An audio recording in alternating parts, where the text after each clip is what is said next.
হঠাৎ কিসে ধাক্কা লেগে পড়ে গেলাম। আমি মাটি থেকে উঠে দাঁড়ালাম। এবার আমি খেয়াল করে দেখি একটা মেয়ে পড়ে মাটিতে পড়ে আছে। আমি হাত ধরে টেনে তুলতে হাত বাড়িয়ে দিলাম। ছোট লোকের বাচ্চা, চোখের মাথা খেয়েছিস নাকি? আপনি এসে আমাকে ধাক্কা দিয়েছেন, তাছাড়া আমি এখানে দাঁড়িয়ে খেলা দেখছি। তো কি হয়েছে? তুই আমাকে সাইড দিস না কেন? আমি আপনাকে সাইড দিতে যাব কেন? আমি এক সাইডে দাঁড়িয়ে আছি। তোর এত বড় সাহস, আমার মুখের উপর কথা বলিস? তুই জানিস আমি কে? আমি একটা মেয়ে, এটা আপনার পরিচয়? চুপ, একদম চুপ। আমার আব্বু এই শহরের সবচেয়ে বড় ব্যবসায়ী। ও মা, তাই নাকি? তোকে দেখে মনে হচ্ছে গ্রাম্মা খ্যাত একটা। পোশাকের কি অবস্থা! জি, আমি গরিব মানুষ। ইস, পোশাকের কি অবস্থা! সর আমার সামনে থেকে। মেয়েটি আবারও ধাক্কা দিয়ে ফেলে চলে গেল। আমি উঠে দাঁড়ালাম। কি শাকচুন্নি মেয়ে রে বাবা! ওহ সরি, পরিচয় দিতেই তো ভুলে গেছি। আমি হাবিবুর রহমান সাগর। আমি গরিব ঘরের ছেলে। অনেক কষ্ট করে শহরের পড়াশোনার জন্য এসেছি। আজ আমার ক্লাসের প্রথম দিন, আর 1 মাস আগে থেকেই ক্লাস শুরু হয়েছে, কিন্তু বাড়িতে সমস্যার জন্য আসতে পারিনি। ক্লাসের দিকে রওনা দিলাম। ক্লাসে এসে একটা বেঞ্চে বসলাম। তখন একটা ছেলে বলল, হাই, আমি রাফি। আমি হাবিবুর রহমান, আমি গ্রাম থেকে এসেছি। তোমাকে দেখলাম হাবিবার সাথে ঝগড়া করতে। তার মানে ওই মেয়ের নাম হাবিবা পায়ে পা বাঁধিয়ে ঝগড়া করতে শুরু করলো আমাদের সাথে পড়ে। আমাদের কলেজে সবচেয়ে অহংকারী মেয়ে, বাবার টাকা আছে বলে কাউকে মানুষ মনে করে না। আমি গরিব বলে আমার কোনো বন্ধু নেই। এতদিন পরে তোমাকে পেলাম। রাফি, তুই আমাকে তুই করে বলতে পারিস। ওকে। কিছুক্ষণ পর স্যার এলো। তোমাকে নতুন মনে হচ্ছে। জি স্যার। এতদিন কোথায় ছিলে? আমার বাড়িতে একটু সমস্যা ছিল, তার জন্য আমি আমার গ্রামে ছিলাম। ঠিক আছে, আর যেন ক্লাস মিস না হয়। তা তোমার নাম কি? হাবিবুর রহমান সাগর। সবাই আমাকে সাগর বলেই ডাকে। পড়ায় মন দাও। ক্লাস শেষ করে আমি রাফি ক্যাম্পাসে দাঁড়িয়ে আছি। এই শয়তান ছেলে, তুই আমার নামের নকল করছিস কেন? দেখেন আমি আবারও কি করছি। আমার নাম হাবিবা রহমান নদী। হাবিবা, তোর নামের নকল করতে যাবে কেন? তোর তো ওইটাই। তুই চুপ থাক নীলিমা। আচ্ছা, এখন বাড়ি যাওয়া লেট হয়ে যাচ্ছে। হাবিবা, নীলিমা চলে গেল। ধুর, কি একটা ঝামেলা। তুই কোথায় উঠেছিস? আমি একটা পাশের ম্যাচে উঠেছি, আর পার্ট টাইম একটা কাজ জোগাড় করেছি। আসলে আমরা অনেক গরিব, আব্বুর পক্ষে আমার পড়াশোনার খরচ চালানো সম্ভব নয়। ভালো করছিস। আমি আবুর চায়ের দোকান চালাই। ওহ চলি রে, আমার দুপুরের পর কাজে যেতে হবে। ওকে চল। আমি আর রাফি হাঁটতে হাঁটতে মেসে আর রাফি বাড়িতে এলাম। ভাইয়া, আপনাদের রান্না করে রাখছি। ভালো করেছেন। ভাইয়েরা কি অফিস থেকে দুপুরে খেতে আসে? এসে খাওয়া দাওয়া সেরে আবার চলে যায়। আপনি এখন যেতে পারেন। আমি রুমে এসে ফ্রেশ হয়ে নিলাম। তখনই হৃদয় ভাই এলো। সাগর, কি অবস্থা? নতুন কলেজ কেমন লাগছে? অনেক ভালো লাগছে। আচ্ছা চল, এখন দুজন খাওয়া যাক। ওকে। আমি আর হৃদয় ভাই খেতে শুরু করলাম। খেতে খেতে রনি ভাই নীল এলো। তোরা দেখছি খেতে বসে গেছিস, আমি তোদের সাথে যোগ দিই। খাওয়া দাওয়া সেরে রেডি হয়ে দোকানে এলাম। সেলম্যান হিসেবে চাকরি করি। ভালো করে কাজ করবে, কখনো কোনো খরিদ্দারের সাথে খারাপ ব্যবহার করবে না। আচ্ছা ভাই। যাও, কাজে মন দাও। আমি আমার মতো কাজে ব্যস্ত হয়ে গেলাম। ভাই, আমাকে 1 কেজি আটা আর আধা কেজি চিনি দেন। আচ্ছা ভাই, আপনি একটু অপেক্ষা করুন। আমি আটা আর চিনি খরিদ্দারকে দিলাম। ভাই, কত টাকা হয়েছে? বেশি না, মাত্র 60 টাকা হয়েছে। আপনি ক্যাশ কাউন্টারে টাকা দিয়ে দেন। হঠাৎ দেখলাম হাবিবা দোকানের সামনে দাঁড়িয়ে আছে। আপনি কি নেবেন? আরে তুই, এই শয়তান ছেলে, এদিকে আয়। আমার জন্য 3টা আইসক্রিম নিয়ে আয়, লিচি ফ্লেভারের। আচ্ছা, আমি আইসক্রিম নিয়ে এলাম। আপনার আইসক্রিম ধরেন। আমি এই আইসক্রিম নেব না। আমি কোন আইসক্রিম নিব? তাড়াতাড়ি আমার জন্য নিয়ে আয়। জি, এখনই নিয়ে আসছি। আমি কোন আইসক্রিম নিয়ে এলাম। এগুলো আমাকে ব্যাগ করে দে, আর আমার জন্য একটা পেপসি নিয়ে আয়। কয় লিটারে নিয়ে আসবো? তুই আমাকে জিজ্ঞেস করেছিস কয় লিটারের? তোর সাহস তো কম নয়। সাহসের কি হলো? চুপ, তুই একটাও কথা বলবি না। তখনই ম্যানেজার দৌড়ে এলো।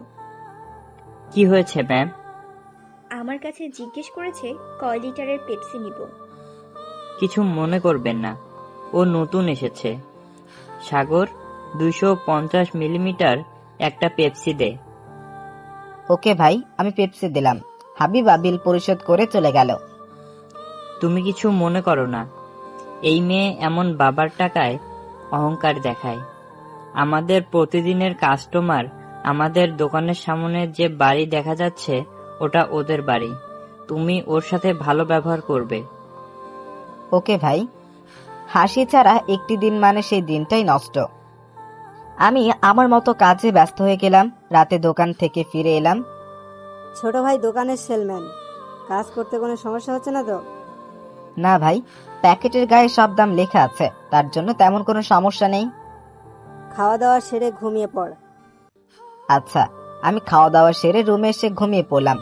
পরের দিন খুব ভোরে ঘুম থেকে উঠে পড়তে শুরু করলাম। রাতে ক্লান্ত হয়ে যাই। পড়া শেষ করে ফ্রেশ হয়ে নাস্তা শেষ করে কলেজে এলাম। কি অবস্থা তোর? ভালো। ক্লাস শুরু হতে আর কত মিনিট বাকি আছে? 2 মিনিট আছে, চল ক্লাস রুমের দিকে। আমি আর রাফি ক্লাসরুমে চলে এলাম। আমরা একটা বেঞ্চে বসলাম। হাবিবা এসে কোথায় বেঞ্চ না পেয়ে দাঁড়িয়ে রইলো। হঠাৎ স্যার এলো। কি হয়েছে, তুমি দাঁড়িয়ে আছো কেন? হাবিবুরের পাশে জায়গায় আছে, ওখানে বসো। আমি এদের মতো খ্যাত ছেলেদের সাথে বসবো না। বসো বলছি না হলে।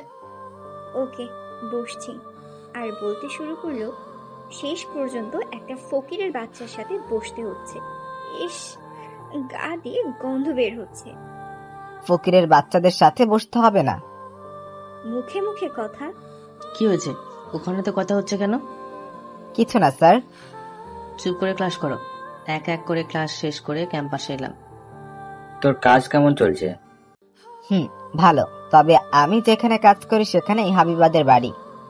তাহলে তোকে বিরক্ত করে থাকে? আমি মেসে এসে ফ্রেশ হয়ে খাওয়া দাওয়া সেরে নিলাম। তারপর দোকানে এলাম। তুমি কাজ করতে শুরু করো, আজকে যেন কোনো ঝামেলা না হয়। ওকে। আমি কাজে ব্যস্ত হয়ে পড়লাম। আমার কিছু জিনিস লাগবে। আমি আপনাকে কি সাহায্য করতে পারি? আপনি এই মেনু অনুযায়ী দেন। আমি মেনু অনুযায়ী জিনিসগুলো দিলাম। আপনি ক্যাশ কাউন্টারে বিল দিন। ওকে, আমি পরিশোধ করছি। আমি অন্য খরিদ্দারের সাথে কথা বলতে শুরু করলাম। বেশ কিছুদিন চলে গেল এইভাবে। হাবিবা আমাদের সারা দিন অপমান করে থাকে, কখনো কলেজে কখনো বা দোকানে এসে। আজ থেকে কলেজের পরীক্ষা শুরু হয়েছে। সবাই পড়াশোনা শেষ করে আসছো তো? আজ কিন্তু তোমাদের পরীক্ষা। আমি আর রাফি লিখতে শুরু করলাম। স্যার, এই প্রশ্নের উত্তর বুঝতে পারছি না, যদি একটু বুঝিয়ে দিতেন। এখন পরীক্ষার কাউকে কোনো প্রশ্ন বুঝিয়ে দিতে পারবো না, নিজের ইচ্ছায় পরীক্ষা দাও। স্যার, এক্সট্রা পেপার দেন। স্যার আমাকে পেপার এনে দিল। তুই তো ভালো পরীক্ষা দিয়েছিস, তোর রেজাল্ট অনেক ভালো হবে। এখনো অনেক পরীক্ষা বাকি আছে। এক এক করে পরীক্ষা শেষ হয়ে গেল। রেজাল্টের দিন চলে এলো। একদিন দোকানে কাজ করছি, তখন মফিজ স্যার এলো। সাগর, তুমি এখানে কি করছো? স্যার, আমি এখানে সেলম্যানের কাজ করি। আপনার কি লাগবে বলুন। পরে বলছি। তুমি পড়াশোনা কখন করো? মেসে যেতে অনেক রাত হয়ে যায়। রাতে খাওয়া দাওয়া সেরে ঘুমিয়ে পড়ি। খুব ভোরে ঘুম থেকে উঠে পড়তে শুরু করি। আর যখন খরিদ্দার থাকে না তখন একটু বই পড়ি। ভালো, আমাকে এই মেনু অনুযায়ী জিনিসগুলো দাও। আপনি একটু অপেক্ষা করুন, আমি আপনার জিনিসগুলো দেওয়ার ব্যবস্থা করছি। আমি জিনিসগুলো স্যারকে দিলাম। বিল কোথায় দিব? ক্যাশ কাউন্টারে বিল দিন। স্যার চলে গেল। আমি কাজ শুরু করলাম। রাতের দিকে হঠাৎ হাবিবা এসে হাজির হলো। এই শয়তান ছেলে, এদিকে আয়।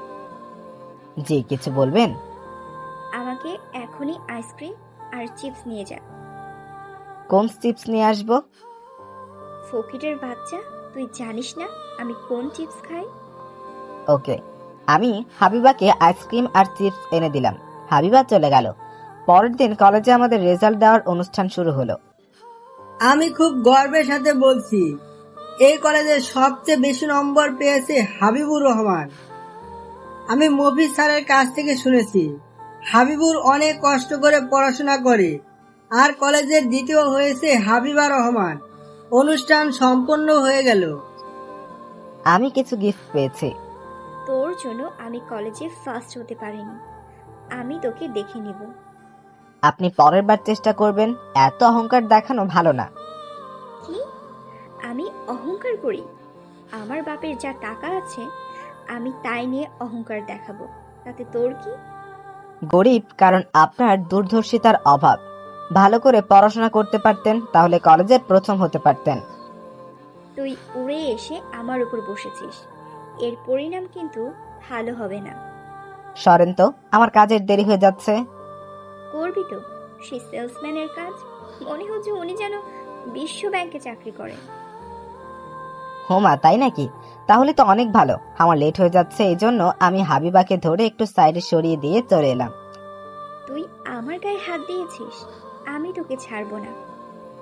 আমি ওর কথায় কর্ণপাত করলাম না, আমি সোজা মেসে চলে এলাম। ফ্রেশ হয়ে খেতে বসলাম। তুই নাকি কলেজে প্রথম হয়েছিস? কিন্তু তোকে এই কথা বললো? তোর কলেজে আমার একটা বন্ধু পড়ে, সেই বলল। আমাদের মিষ্টি কোথায়? তাই তো, তুই আমাদের কিছু বলিস নাই কেন? ভাই, আমার কাছে টাকা নাই, আজ দোকান থেকে কিছু টাকা পাবো, তাই দিয়ে মিষ্টি নিয়ে সারপ্রাইজ দিতে চেয়েছিলাম। তোকে অযথা টাকা খরচ করতে হবে না। অনেক কষ্ট করে তুই পড়াশোনা করিস, পারলে ওই টাকা দিয়ে বই কিনে পড়িস। রনি ঠিক কথা বলেছে, তুই মুখে বলেছিস, এতেই অনেক। আমি তো মজা করছিলাম। আচ্ছা, আমি খাওয়া দাওয়া সেরে রুমে এসে একটু বিশ্রাম নিলাম, তারপর দোকানে এলাম। ভাই আমার এই মেনু অনুযায়ী জিনিসগুলো দেন। আচ্ছা, আমি জিনিসগুলো দিলাম। সন্ধ্যার সময় হাবিবা আর একটা ভদ্রলোক দোকানে এলো। আমাকে মেনু অনুযায়ী জিনিসগুলো দাও। আপনি একটু অপেক্ষা করুন।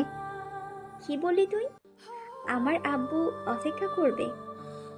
তুই কিন্তু বেয়াদব হয়ে গিয়েছিস, মানুষের সাথে কেমন আচরণ করতে হয় ভুলে গেছিস। মেনু দেখে জিনিস দিতে একটু দেরি হবে। ফকিরের বাচ্চার সাথে এইরকমই আচরণ করতে হয়। চুপ, একদম চুপ। সবকিছু দেওয়া হয়ে গেছে। বাবা, তুমি কিছু মনে করো না। আমি কিছু মনে করিনি, খরিদ্দার লক্ষ্মী হয়। আমার বিল কত হয়েছে? স্যার, আপনার 10,000 টাকা হয়েছে। এ নাও। কিন্তু এত জিনিস কি করে নিয়ে যাব? আমি দোকান থেকে কাউকে দিয়ে দিচ্ছি। সাগর, জিনিসগুলো একটু দিয়ে আয়। আচ্ছা, আমি হাবিবাদের পিছন পিছন ওদের বাড়িতে এলাম। রহিম ভাই, এই ছেলের কাছ থেকে নাও। আব্বু, ওকে কয়টা টাকা দিয়ে দাও, ফকির মানুষ। জি, আমার কোনো টাকার দরকার নেই, আমি দোকান থেকে বেতন পাই। তাই বলে হবে না, তুমি টাকা ধরো। আমাকে ছোট করেন, আমি নিতে পারবো না। তখনই একটুও কাজে এসেছিলাম, আমি আর কোনো কথা না বলে চলে এলাম। ইভা, তুমি ওই ছেলেকে চিনো? তুই চুপ থাক। কত বড় সাহস, টাকা না নিয়ে চলে গেল। কলেজে আমার জায়গা নিয়েছে। তুই আমার মেয়ে হয়ে সবার সাথে এমন আচরণ করিস, ভাবতে পারছি না। গরিবরা কি মানুষ না? আমি এসে কাজে ব্যস্ত হয়ে পড়লাম। রাতের কাজ শেষ করে বাড়িতে ফিরবো তখন। সাগর, তোমার মাসের বেতন নিয়ে যাও। আচ্ছা, আমি বেতন নিয়ে মেসে চলে এলাম। এই 2 মাসের বেতন অর্ধেক টাকা বাড়িতে সংসারের খরচের জন্য। চাষ করে সংসার চলছে না, এদিকে সার কীটনাশকের অনেক দাম। পরের দিন সকালে কলেজের দিকে রওনা দিলাম। হাঁটতে হাঁটতে রাস্তার পাশ দিয়ে যাচ্ছি, তখনই একটা গাড়ি এসে আমাকে ময়লা পানিতে গোসল করিয়ে দিল। গাড়ি দেখে চালাতে পারবে না, তখনই গাড়ি থেকে হাবিবা বেরিয়ে এলো। আমি গাড়ি দেখেই চালাই। ইস, কি দুর্গন্ধ বের হচ্ছে তোর গা থেকে। তার মানে আপনি আমার গায়ে ইচ্ছে করে ময়লা পানিতে গোসল করিয়েছেন? আমার ইচ্ছা করছে তাই করেছি। দেখলাম একটা খ্যাত ছেলে হাঁটতে হাঁটতে যাচ্ছে, পাশে ছিল পানি। থাক তুই, আমি চলি। হাবিবা হাঁটতে হাঁটতে গাড়ির দিকে যাচ্ছিল, আমি পা দিয়ে ল্যাং মারলাম।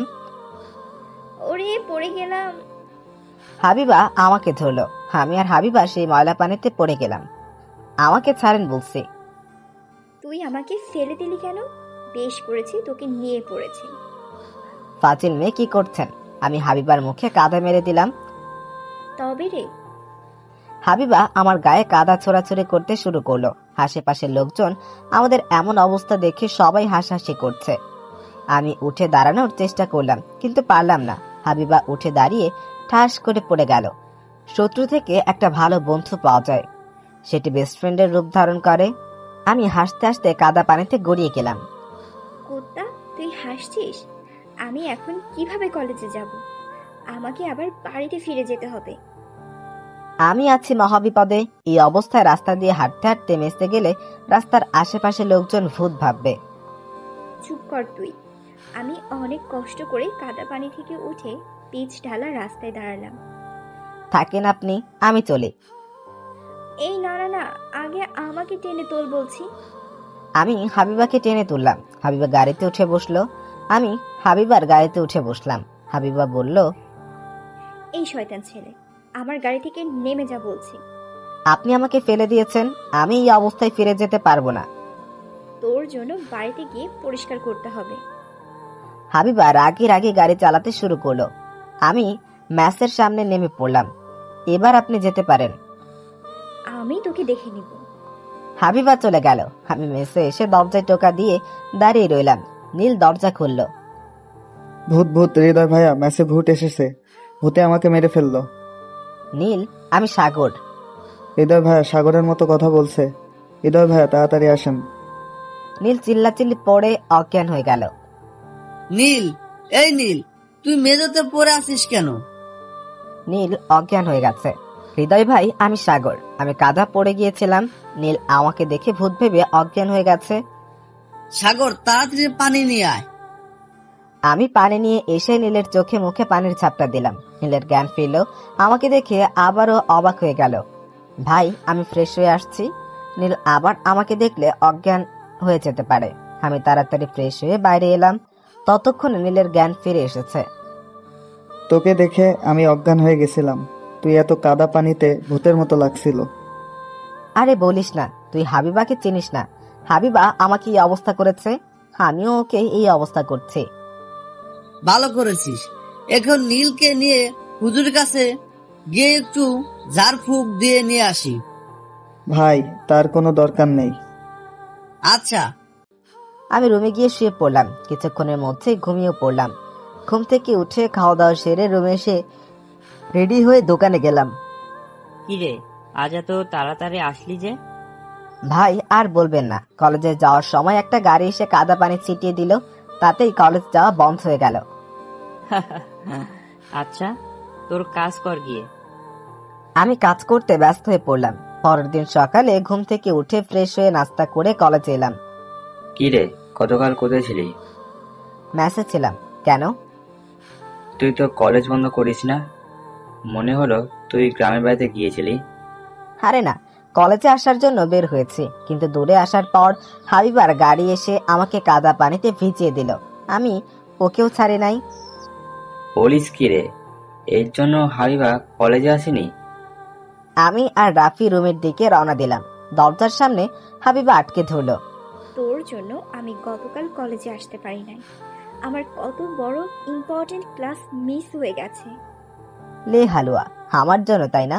নিজে যদি আমাকে না কাদায় ফেলতেন তাহলে ক্লাস করতে পারতেন। আমি তোকে দেখে নিব। দেখার কি আছে, সামনেই তো আছি। পা থেকে মাথা পর্যন্ত দেখতে থাকেন। তোরাও না কোনো কিছুতেই কম না। স্যার আসছে, ক্লাসে চল। এইবারের মতো ছেড়ে দিলাম। আরে জানতো। আমি আর কোনো কথা না বলে রুমে ঢুকলাম। সব ক্লাস শেষ করে চা খেতে ক্যান্টিনে এলাম। মামা, আমাদের ভালো করে 2টা চা দেন। আচ্ছা। হাবিবা আমাদেরকে দেখে বলল, ইভা দেখ, আজকাল ফকিরের বাচ্চারাও ক্যান্টিনে আসতে শুরু করেছে। আচ্ছা, তুই একটা কথা বলতো, সাগরের সাথে ঝগড়া না করলে তোর ভালো লাগে না? কি বলতে চাস তুই? আমি সারাদিন শয়তানের সাথে ঝগড়া করি? কিছু না, চল বাড়িতে যাই। আমি পরে যাব, পারলে তুই এখন যেতে পারিস। না, একসাথে যাব। মামা, আমাদের জন্য কফি দেন। আচ্ছা। হাবিবারা কফি খেতে শুরু করলো। আমাদের খাওয়া শেষে বিল বের হয়ে আসবো, তখনই হাবিবা পা দিয়ে ল্যাং মারলো, আর অমনি ঠাস করে পড়ে গেলাম। পড়ে যাওয়ার ফলে নাক দিয়ে রক্ত বের হতে শুরু করলো। এটা কি হলো? সাগর, আমার হাত ধর। আমি রাফির হাত ধরে উঠে দাঁড়ালাম। আমি নাক ধরে আছি, আমি ঠিক আছি। এটা তুই কি করলি? সাগরের নাক দিয়ে রক্ত বেরোচ্ছে। আমি বুঝতে পারিনি। তাড়াতাড়ি ডাক্তারের কাছে চল, আমি তোকে ডাক্তারের কাছে নিয়ে যাচ্ছি। রাফি, ওকে তাড়াতাড়ি আমার গাড়িতে নিয়ে আয়। তার কোনো দরকার নেই, রক্ত বের হওয়া কম হচ্ছে না। ইভা আমাকে আর রাফিকে জোরে করে গাড়িতে তুলে হাসপাতালে নিয়ে এলো। কিভাবে এই হলো? স্যার, আমি পা পিছলে পড়ে গিয়েছিলাম। নাকের সিএক্সআর করতে হবে। নাকের হাড় ভেঙে গেছে, কি দেখতে হবে? স্যার, কত টাকা দিতে হবে? এটি প্রাইভেট হসপিটাল, একটু খরচ বেশি। ওষুধ দিয়ে 2000 টাকা পড়বে। আমি এখন এত টাকা কোথায় পাবো? তুই চুপচাপ বসে থাক, আমি দেখছি। ইভা ক্যাশ কাউন্টারে বিল পরিশোধ করলো। এক্স রে করে ডাক্তার বলল, তোমার নাকের হাড় ভেঙে গেছে। 1 মাস ধরে মাথা নিচু করে বসে যাবে না। নাকের ব্যান্ডেজ করে দিচ্ছি। আচ্ছা। রাফি আর ইভা আমাকে মেসেজ দিয়ে গেল। তোর এই অবস্থা কি করে হলো? পা পিছলে পড়ে গিয়েছিলাম, তার ফলে নাকের হাড় ভেঙে গেছে। দেখে শুনে চলবি তো? এখন বুঝতে পারছি না, রাতে যখন ব্যথা আর মুখ ফুলবে তখন বুঝবি। এখন কি করব ভাবছি। রুমে এসে ফ্রেশ হয়ে খাওয়া দাওয়া সেরে রুমে এসে রেডি হয়ে দোকানে গেলাম। তোর এই অবস্থা কেন? আর তুই কাজে না আসতে পারতিস? পা পিছলে পড়ে গিয়েছিলাম, কাজ না করলে খাবো কি করে? নিচু হয়ে কাজ করার দরকার নেই, উঁচু হয়ে কাজ করবি। আচ্ছা, জীবনে সমস্যার প্রয়োজন আছে, সমস্যা আছে বলেই সাফল্যের এত স্বাদ। রাতের বেলা কাজ শেষ করে আস্তে আস্তে প্রচুর পরিমাণ জ্বর চলে আসলো। আমি রুমে এসে শুয়ে পড়লাম। সাগর, তুই এত কাঁপছিস কেন? কই দেখি তোর গায়ে হাত দিয়ে। নীলা আমার গায়ে হাত দিয়ে দেখে প্রচুর পরিমাণ জ্বর চলে এসেছে। সাগর, তোর তো গায়ে অনেক জ্বর। সামান্য জ্বর এসেছে, একটু পর ঠিক হয়ে যাবে। তুই খাওয়া দাওয়া সেরে ওষুধ খেয়ে নে, তাড়াতাড়ি সুস্থ হয়ে যাবি। আচ্ছা। আমি খাওয়া দাওয়া সেরে ওষুধ খেয়ে ঘুমিয়ে পড়লাম। মাঝরাতে প্রচুর পরিমাণে জ্বর চলে আসলো। আমি অনেক কষ্ট করে বিছানা থেকে উঠে বাথরুমে গিয়ে মাথায় পানি ঢালতে শুরু করলাম। হঠাৎ বাথরুমে জ্ঞান হারিয়ে পড়ে গেলাম। সকালে ঘুম থেকে উঠে দেখি বড় ভাইরা পাশে বসে আছে। তুই একা একা উঠে বাথরুমে গিয়ে মাথায় পানি দিতে গেলি কেন? তুই একটু আমাকে ডাকবি? আমি ভোরে ঘুম থেকে উঠে বাথরুমে গিয়ে দেখি তুই বেহুশে পড়ে আছিস। তুই ঘুমিয়েছিলি বলে আমি তোকে ডাকি নাই। নাস্তা শেষ করে ওষুধ খেয়ে নিস। ঠিক আছে। আমি ফ্রেশ হয়ে নাস্তা শেষ করে নিলাম, তারপর ওষুধ খেয়ে নিলাম। একটু সুস্থ অনুভব করলাম, তাই রেডি হয়ে কলেজে এলাম। এখন তোর অবস্থা কেমন? একটু ভালো আছি। কি দরকার ছিল কলেজের আসার? আজ কলেজে না আসলে পারতিস। রুমে একা থাকলে বোরিং লাগে, চল রুমে যাই। চল। আমি আর রাফি ক্লাসরুমে এলাম। ইভা আমাদের দিকে এগিয়ে এলো। সাগর, তুই এখন কেমন আছিস? একটু ভালো। সমস্যা নেই। ধন্যবাদ তোকে। আমি আর রাফি একটা বেঞ্চে বসলাম। কিছুক্ষণ পর ক্লাসে রুমে স্যার আসলো। সাগর, তোমার নাকে ব্যান্ডেজ কেন? পা পিছলে পড়ে গিয়েছিলাম, তার ফলে নাকের হাড় ভেঙে গেছে। সত্যি করে বললো, তুমি পা পিছলে পড়ে যাওনি? বুঝলাম না স্যার। প্রিন্সিপাল স্যার একটু পরে আসবে, হাবিবা বিচার করতে। কেন স্যার? তোমার নামে অভিযোগ আছে, তুমি ইচ্ছে করে সাগরকে ফেলে দিয়েছো। কিন্তু আমি তো কোনো অভিযোগ দেই নাই। ক্যান্টিনে স্যার ছিল, তোমরা খেয়াল করোনি। হঠাৎ প্রিন্সিপাল স্যার রুমে এলো, সাথে হাবিবার আব্বু। ভাবতে পারছি না তুই এমন একটা কাজ করবি।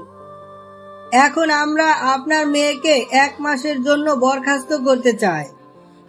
প্লিজ স্যার, আমাকে বরখাস্ত করবেন না। 1.5 মাস পর আমার ফাইনাল পরীক্ষা। তোমার আব্বুর সাথে কথা বলা হয়ে গেছে, আমি কিছুই করতে পারবো না। স্যার, ওনাকে একটা সুযোগ দেন। আমি চাই না আমার জন্য কেউ কলেজ থেকে 1 মাসের জন্য বরখাস্ত হোক। এটা অসম্ভব। প্লিজ স্যার, আপনি একটু চেষ্টা করুন। তুই যাকে আঘাত করেছিস সেই তোকে বাঁচানোর চেষ্টা করেছে। আচ্ছা ঠিক আছে হাবিবা, তোমার নামে আর কোনো অভিযোগ যেন না আসে। ওকে, হর্তা। ক্লাস শেষ করে ক্যাম্পাসে এসে আমি আর রাফি একটা বেঞ্চে বসে আড্ডা দিচ্ছি। সাগর, তোর সাথে হাবিবা কথা বলতে চায়। কেন, কি কথা বলতে চাই? সরি, আমি ইচ্ছা করে ফেলে দিই নাই। আচ্ছা, আমি কিছু মনে করি নাই। আমি তো গরিব মানুষ, গরিবদের কখনো আঘাত লাগে না। আমি আবারও সরি বলছি। আমরা কি বন্ধু হতে পারি? আপনি গরিবদের সাথে মজা করেছেন। সাগর, আমরা সবাই মিলে বন্ধু হতে চাই। সাগর রাজি হয়ে যায়। এমনিতেই আমরা সবাই তোর ক্লাসমেট। আচ্ছা, আমরা আজ থেকে ফ্রেন্ড। তুই আমাকে আপনি করে বলবি না। তোর ফোন নাম্বার দে আমার কাছে। আমার কোনো ফোন নেই, একটা ফোন ছিল বাড়িতে রেখে এসেছি, সামনের মাসে ফোন কিনবো। ওকে। চলি রে, আমার দেরি হয়ে যাচ্ছে, ম্যাচে ফিরে কাজে যেতে হবে। আমি তোকে বাড়িতে নামিয়ে দেব, আমার সাথে চল। তার কোনো প্রয়োজন নেই। হাবিবা আর ইভা কোনো কথা না শুনে আমাকে জোর করে গাড়িতে তুলে ম্যাচের সামনে নামিয়ে দিয়ে চলে গেল। আমি বুঝতে পারছি না হাবিবা এর মধ্যে ভালো হয়ে গেল কি করে। আমি রুমে এসে ফ্রেশ হয়ে দুপুরের খাবার খাওয়া দাওয়া করে ওষুধ খেয়ে কিছু বিশ্রাম নিয়ে রেডি হয়ে দোকানে এলাম। এখন কেমন আছিস? গতকালের চেয়ে ভালো আছি। আমি দোকানের ভিতরে ঢুকে কাজ করতে শুরু করলাম। ভাই, আমাকে 2 কেজি চিনি দেন আর কফি দেন 200 গ্রামের। আচ্ছা, আমি চিনি আর কফি এনে খরিদ্দারকে দিলাম। বিল কোথায় দিব? ক্যাশ কাউন্টারে বিল পরিশোধ করুন। সন্ধ্যার দিকে দোকানে হাবিবা এলো। সাগর, আমাকে আইসক্রিম দে তো। আচ্ছা, আমি এখনই নিয়ে আসছি। আর কিছু লাগবে তোর? আমার কিছু লাগবে না। হাবিবা চলে যাওয়ার পর ম্যানেজার আমার কাছে এলো। আমরা শুধু সাফল্যের উপরেই পড়ি না, আমরা ব্যর্থতার উপরেও গড়ি। ম্যানেজার ভাই আমার কাছে বলল, কি রে, তোর সাথে হাবিবা ভালো ব্যবহার করছে, কারণ কি? ভাই, আমরা একসাথে পড়াশোনা করি, আমার নাকের অবস্থা হাবিবাই করেছে। এইবার বুঝলাম তোর সাথে ভালো আচরণ করার কারণ। ঠিক মতো কাজ করতে থাক। আমি আমার মতো কাজে ব্যস্ত হয়ে গেলাম। রাতে ম্যাচে ফিরে এলাম। সাগর, আন্টি ফোন করছিল, তোর সাথে কিছু কথা বলবে। ও, এই নে ফোন, কথা বল। আমি নীলের কাছ থেকে ফোন নিয়ে বাড়িতে ফোন দিলাম। কেমন আছিস? অনেক ভালো আছি। কি জন্য ফোন করেছিলে? তোর তো খোঁজ খবর পাওয়া যায় না। একটা ফোন ছিল, সেটাও বাড়িতে রেখে চলে গেছিস। সমস্যা নেই, আমি একটা ফোন কিনে নিব। এইবার মাঠ থেকে কিছু টাকা উপার্জন হয়েছে, তোর আব্বু বলছিল একটা ফোন কিনে দেবে। এখন দেওয়ার দরকার নেই। তখনই আব্বু কথা বলতে শুরু করলো। আমি কিছু জানি না, আমি কিছুদিন পর কিছু টাকা পাঠিয়ে দেব, আর তুই দোকানের বেতনের টাকা মিলে একটা ভালো ফোন কিনিস। আচ্ছা, এখন রাখছি। পারলে একটু বাড়িতে থেকে ঘুরে আসিস। আমি ফোন রেখে দিলাম। তারপর খাওয়া দাওয়া সেরে ঘুমিয়ে পড়লাম। ভোরে ঘুম থেকে উঠে ফ্রেশ হয়ে পড়তে শুরু করলাম।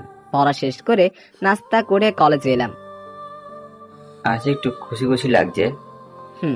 আগামীকাল বেতনের টাকা দিয়ে একটা ফোন কিনবো। এ তো ভালো। এর মধ্যে ইভা আর হাবিবা এসে হাজির হলো। কি খবর তোমার? আমরা ভালো আছি, চল সবাই ক্লাসরুমে যাওয়া যাক। তারপর আমরা সবাই মিলে ক্লাস শেষ করে যার যার গন্তব্যে পৌঁছে গেলাম। পরের দিন সকালে কলেজে এলাম। ইভা, আমাকে একটু সাহায্য করবি? কি সাহায্য লাগবে তোর? আসলে আমি একটা ফোন কিনবো। আমি তেমন ফোন সম্পর্কে বুঝি না, তুই যদি একটু সাহায্য করতিস। ওকে, চল। ও হ্যাঁ, এই ধর তোর টাকা। এটা কিসের টাকা? আমার চিকিৎসার পিছনে যে টাকা খরচ হয়েছিল সেই টাকা। এটা দেওয়া লাগবে না, আমরা তো বন্ধু, তাই না? কিন্তু কোনো কিন্তু না, চল তোর জন্য ফোন কিনতে যাই। আমরা 4 জন মিলে এক মোবাইল শপে এলাম। মামা, একটা মোবাইল দেখান। আচ্ছা ঠিক আছে, কেমন দামের মধ্যে নিবেন? 5,000 টাকার মধ্যে দেখান। এত কম দামের ফোন আমাদের দোকানে নেই, সব 10,000-এর অধিক রয়েছে। তাহলে আমাদের কিছু করার নেই। সাগর, চল অন্য দোকানে দেখি। মামা, আপনি মোবাইল দেখান, আমরা মোবাইল নিব। কিন্তু আমার কাছে এত টাকার ফোনের বাজেট নেই। 10,000 টাকা গেলেও আমাকে 10 দিন না খেয়ে থাকতে হবে। তোর কাছে থেকে আমি টাকা চেয়েছি? ওরা একটা ফোন পছন্দ করলো, আমি অর্ধেক টাকা দিয়ে দিলাম, আর বাকি অর্ধেক হাবিবা দিল। এত চিন্তা ভাবনা বন্ধ কর, এখন বাড়িতে ফিরে যেতে হবে। আমি আমার পকেট থেকে সিম কার্ড বের করে মোবাইলে লাগালাম। দে, তোর ফেসবুক সাইন ইন করে দে, আরো কিছু সেট করে দে। আচ্ছা, আমি হাবিবার কাছে ফোন দিলাম, হাবিবা সবকিছু সেট করে দিল। এটা আমার নাম্বার, সেভ করে দিয়েছি। তারপর আমরা আড্ডা দিতে দিতে ফিরে এলাম। আমি মেসে এসে বাড়িতে ফোন দিলাম। ফোন কিনেছিস? তুমি এই নাম্বারে আজ থেকে ফোন দিবে, এটা আমার নাম্বার। ঠিক আছে। আমি ফোন রেখে দিলাম। গোসল করে খাওয়া দাওয়া সেরে কিছুক্ষণ বিশ্রাম নিয়ে রেডি হয়ে দোকানে এলাম। এইভাবে কেটে গেল অনেক দিন। এখন আর হাবিবা আমার সাথে খারাপ ব্যবহার করে না। মাঝে মাঝে আমরা 4 জন মিলে কোথাও আড্ডা দিতে যাই। হাবিবার সাথে ফোনে কথা বলা শুরু হয়, কখনো ফেসবুকে, আবার কখনো কলের মাধ্যমে কথা হতে থাকে। হঠাৎ একদিন হাবিবা আমাকে প্রপোজ করে বসলো। এটা অসম্ভব, তোর সাথে আমার যায় না, তুই আমার চেয়ে অনেক ভালো কাউকে ডিজার্ভ করিস। প্লিজ আমাকে ফিরিয়ে দিস না। আমি জানি তুই গরিব, কিন্তু তুইও তো মানুষ। আমি তোর কাছে অনেক আশা নিয়ে এসেছি। তা হয় না, আমি শুধুমাত্র ভালো বন্ধু। আমি কিছু জানি না, তুই আমাকে ভালোবাসবি এটাই জানি। আমাকে ভুল বুঝিস না, এসব আমার দ্বারা হবে না। তখনই হাবিবা এসে আমাকে জড়িয়ে ধরে কাঁদতে শুরু করলো। আমি হাবিবাকে ছাড়িয়ে দিয়ে একটা থাপ্পড় দিয়ে বললাম, প্লিজ তুই আমাকে একা থাকতে দে। হাবিবা কাঁদতে কাঁদতে বাড়িতে চলে গেল। পরের দিন সকালে ঘুম থেকে উঠে নাস্তা শেষ করে কলেজে আসছি। মাঝপথে একটা গাড়ি এসে দাঁড়ালো। গাড়ি থেকে ইভা বের হয়ে এলো। তুই এখন আমার সাথে যাবি? কোথায় যাব? গেলেই দেখতে পাবি। আমি আর ইভা গাড়িতে উঠে পড়লাম। গাড়ি হাবিবাদের বাড়িতে এসে রাখলো। ইভা, তুই আমাকে হাবিবার বাড়িতে নিয়ে আসলি কেন? ভেতরে গেলে বুঝতে পারবি, চল এখন ভেতরে যাওয়া যাক। আমি আর ইভা হাবিবাদের বাড়িতে ভিতরে ঢুকলাম। হঠাৎ সোফায় দেখি, সোফার দিকে তাকিয়ে দেখি আমি অবাক হয়ে গেলাম। আব্বু আম্মু এখানে কি করছে? আমি তখন বললাম, তোমরা এখানে কি করছো? হাবিবার আব্বু আমাদের এখানে নিয়ে এসেছে। কি জন্য নিয়ে এসেছে বলবে তো? তখনই হাবিবা বলে উঠল, আমি বলছি, তোর বিয়েতে এসেছে। কি, আমার বিয়ে? হাবিবা, এসব কি ফান করছিস? আমি কোনো ফান করছি না, আমি আব্বুর সাথে তোর কথা বলেছি, এতেই আব্বু রাজি হয়ে গেল। কিন্তু এনাদের কোথায় পেলে? তোর ফোন থেকে নাম্বার নিয়েছিলাম। এর মধ্যে হাবিবার আব্বু এলো। কি সাগর, বিয়েতে রাজি তো? আমি বিয়েতে রাজি না, আমার পড়াশোনা এখনো শেষ হয়নি। সেটা আমি দেখব। প্লিজ আমাকে বিয়ে করতে বলবেন না। হাবিবা শুধু আমার বন্ধু, এছাড়া কিছু না। আন্টি, আপনি কিছু বলেন। আমার মা নেই, আজ থেকে আপনি আমার আম্মু। মা, আমি কি বলবো? আপনি একটু বোঝান ওকে, আমি ওকে ছাড়া বাঁচবো না। সাগর, তুই রাজি হয়ে যা, হাবিবা কিন্তু অনেক জেদি। ঠিক আছে, আমাদের এই বিয়েতে কোনো আপত্তি নেই। এখন সাগরের মতামত নিলে ভালো হয়। প্লিজ বাবা, তুমি রাজি হয়ে যাও। আমি হাবিবার সব ইচ্ছে পূরণ করেছি। বাবা, তুই রাজি হয়ে যা। সবার জোরাজোরিতে আমি অবশেষে রাজি হয়ে গেলাম। 2 দিন পর তোমাদের বিয়ে। আমি আর কোনো কথা না বলে চুপচাপ হাবিবাদের বাড়িতে বেরিয়ে এসে ম্যাসে এলাম। কি রে, তোকে এমন লাগছে কেন? আমি বুঝতে পারছি কি করব। আমার বিয়ে হাবিবার সাথে। কি, তুই কি পাগল হয়ে গেছিস? ওর সাথে বিয়ে? সবার জোরাজোরিতে রাজি হয়েছে। সবাইকে ডেকে দাওয়াত দিলাম। আমরা এখনো বিয়ে করতে পারলাম না, তুই আমাদের আগে বিয়ে করেছিস। আমার কিছু বলার নেই। বুঝতে পারছি, তোকে জোর করে বিয়ে দিচ্ছে, কিন্তু আমরা বাড়িতে বলেও বিয়ে দিচ্ছে না। আমি একটু হাসলাম। আমি দুপুরে খাওয়া দাওয়া সেরে দোকানে এলাম। কি খবর ভাই? ডুবে ডুবে জল খাচ্ছিলে, ভাবলে আমি জানতেই পারবো না? ভাই, আমি কিন্তু বুঝলাম না। হাবিবার সাথে তোমার সম্পর্ক ছিল, তার জন্য তো বিয়ে দিয়ে দিচ্ছে। আমার কোনো বিয়ে করার ইচ্ছা নেই, কিন্তু জোর করে বিয়ে দেওয়া হচ্ছে। আব্বু আম্মুকে নিয়ে এসেছে হাবিবা। আচ্ছা, কাজ কর তাহলে। আমি দোকানের ভিতরে ঢুকে কাজ করতে শুরু করলাম। কাজ শেষে মেসে ফিরে এলাম, তখনই হাবিবা ফোন এলো। কি করো এখন? দোকান থেকে মেসে এসে শুয়ে আছে। আব্বু আম্মু কোথায়? আমাদের বাড়িতে আছে।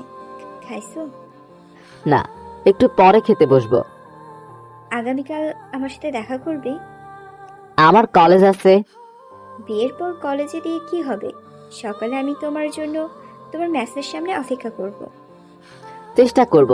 আরো কিছু কথা বলে ফোন রেখে দিলাম। তারপর খাওয়া দাওয়া সেরে ঘুমিয়ে পড়লাম। সকালে ঘুম ভাঙলো ফোনের মেসেজের শব্দে। ফোন হাতে নিয়ে দেখি হাবিবা মেসেজ দিয়েছে, শুভ সকাল, তাড়াতাড়ি রেডি হয়ে বাইরে এসো। আমি বুঝতে পারছি না মেয়েটা কি চাই আমার কাছে। আমার সাথে কোনো ষড়যন্ত্র হচ্ছে না তো? তাড়াতাড়ি রেডি হয়ে বাইরে এসে দেখি হাবিবা দাঁড়িয়ে আছে। এত দেরি করলে কেন? এমনি দেরি হয়ে গেল। চলো আমরা এখন যাই। কোথায় যাব? আমাদের বিয়ের মার্কেট করতে। রাফি আর ইভা আমাদের জন্য অপেক্ষা করছে। ধুর, ভালো লাগে না। আমি আর হাবিবা একটা রিক্সা নিয়ে মার্কেটে এলাম। বিয়ের শপিং করে একটা রেস্টুরেন্টে এসে বসলাম। অবশেষে তোদের বিয়ে হচ্ছে, আমি কখনো ভাবতে পারিনি। আমার খাওয়া শেষ, চলো বাড়ি ফিরতে হবে। আমি আর হাবিবা এক রিক্সায়, আর ওদের দুজনকে আরেক রিক্সায় পাঠিয়ে দিলাম। তুমি আমাকে ভালোবাসো? চুপ করে রইলাম। কি হলো, কথা বলছো না কেন? আগামীকাল বাদে তোমার সাথে আমার বিয়ে, তুমি আমাকে ভালোবাসো না? আমি তো মহা বিপদে পড়ে গেলাম। আমি চিন্তা করে বললাম, ভালোবাসি। একদিনের মধ্যে আমাদের সম্পর্কে আরো গভীর হতে থাকলো। বিয়ের দিন আমাদের বিয়ে সম্পন্ন হয়ে গেল। বাসর রাতে আমি হাবিবার রুমে ঢুকলাম। আমি হাবিবার পাশে বসতে যাব, তখন হাবিবা যা বলল আমি এই কথা শুনে অবাক হয়ে দাঁড়িয়ে রইলাম। কি, এই তাকিয়ে আছিস কেন? আমার কথা তোর কানে যায়নি? তুমি সব কি বলছো? আমি বুঝতে পারছি না। তুই ভাবলি কি করে আমি তোর মতো ফকিরকে বিয়ে করে সংসার করব? আমি তোকে বিয়ে করেছি শুধুমাত্র প্রতিশোধ দেওয়ার জন্য। তোর জন্য আমার আব্বু আমাকে থাপ্পড় মেরেছিল। সেদিন নিয়ত করেছিলাম তোর জীবন আমি ধ্বংস করে দিব। তাই বলে বিয়ে করে প্রতিশোধ নিতে হবে? আজ থেকে তুই আমার কথা মতো উঠবি আর বসবি। আমি তোকে তিলে তিলে তোর জীবন ধ্বংস করে দিব। চুপ, তুই আর একটাও কথা বলবি না। আমি জানতাম তুই কিছু একটা করবি। আমি কখনো ভাবিনি এইভাবে। যা, আমার ঘুম লাগছে। তুই মেঝেতে বিছানা পেরে ঘুমিয়ে পড়। আমি এত সুন্দর বিছানা থাকতে মেঝেতে ঘুমাতে পারবো না। পারলে নিচে ঘুমা তুই। কি বললি তুই? আমি নিচে ঘুমাবো? আমার বাড়িতে আমাকেই বলতেছিস নিচে ঘুমাতে? আমি হেসে বললাম, এটা তোর বাড়ি কি করে হলো? আজ থেকে একটা তোর বাপের বাড়ি, আর আমার সেটা তোর নিজের বাড়ি। কি? আহারে, তুই জানিস না বিয়ের পর বাবার বাড়ি কোনো নিচের বাড়ি হয় না। আমি এইসব কিছু মানি না। তুই নিচে ঘুমিয়ে পড় গিয়ে। আমি বেডে উঠে এক পাশে শুয়ে পড়লাম। হাবিবা রাগের আগে একটা মাঝখানে কোলবালিশ দিয়ে শুয়ে পড়ল। আমাকে প্রতিশোধ নিয়ে বিয়ে করে নিজেই ভুল করেছিস, পরে বুঝতে পারবি আমি কি জানিস। সকালে ঘুম থেকে উঠে দেখি হাবিবা গোসল করে রুমে এসছে। এই কুত্তা, তুই এইভাবে আমার দিকে তাকিয়ে আছিস কেন? লজ্জা কোথাকার, বদমাইশ। আমি যদি কুত্তার বাচ্চা হই তাহলে তুই আমার বউ, তাহলে তুই একটা কুত্তার বউ। রাতে আমাদের মাঝে কিছু হয়নি, কিন্তু তুই গোসল করছিস কেন? চুপ, সকালে গোসল না করলে সবাই সন্দেহ করবে। আর শোন, আমাদের মাঝে বর বউয়ের সম্পর্ক নেই, এটা যেন কেউ জানতে না পারে। আমি কিছু না বলে চুপচাপ বেড থেকে উঠে ফ্রেশ হয়ে নিলাম। কাজের লোক এসে নাস্তা করতে ডাকলো। আমরা বাড়িতে ফিরে যাচ্ছি। আমি যাব না, তোমরা আমাকে রেখে যাবে? আজ থেকে তুমি এখানে থাকবে আর আমার সাথে ব্যবসার দেখাশোনা করবে। কিন্তু আমার পড়াশোনার কি হবে? বিয়ের সাথে কথা হয়েছে, পড়াশোনার পাশাপাশি ব্যবসার দেখাশোনা করবি। কোনো কিন্তু না, আব্বু তো বলেছে পড়াশোনা করতে। আমরা বিকেলের দিকে বাড়িতে রওনা দিব। আমিও তোমাদের সাথে যাব। নতুন বউ বাড়িতে যাবে না তাই কখনো হয়?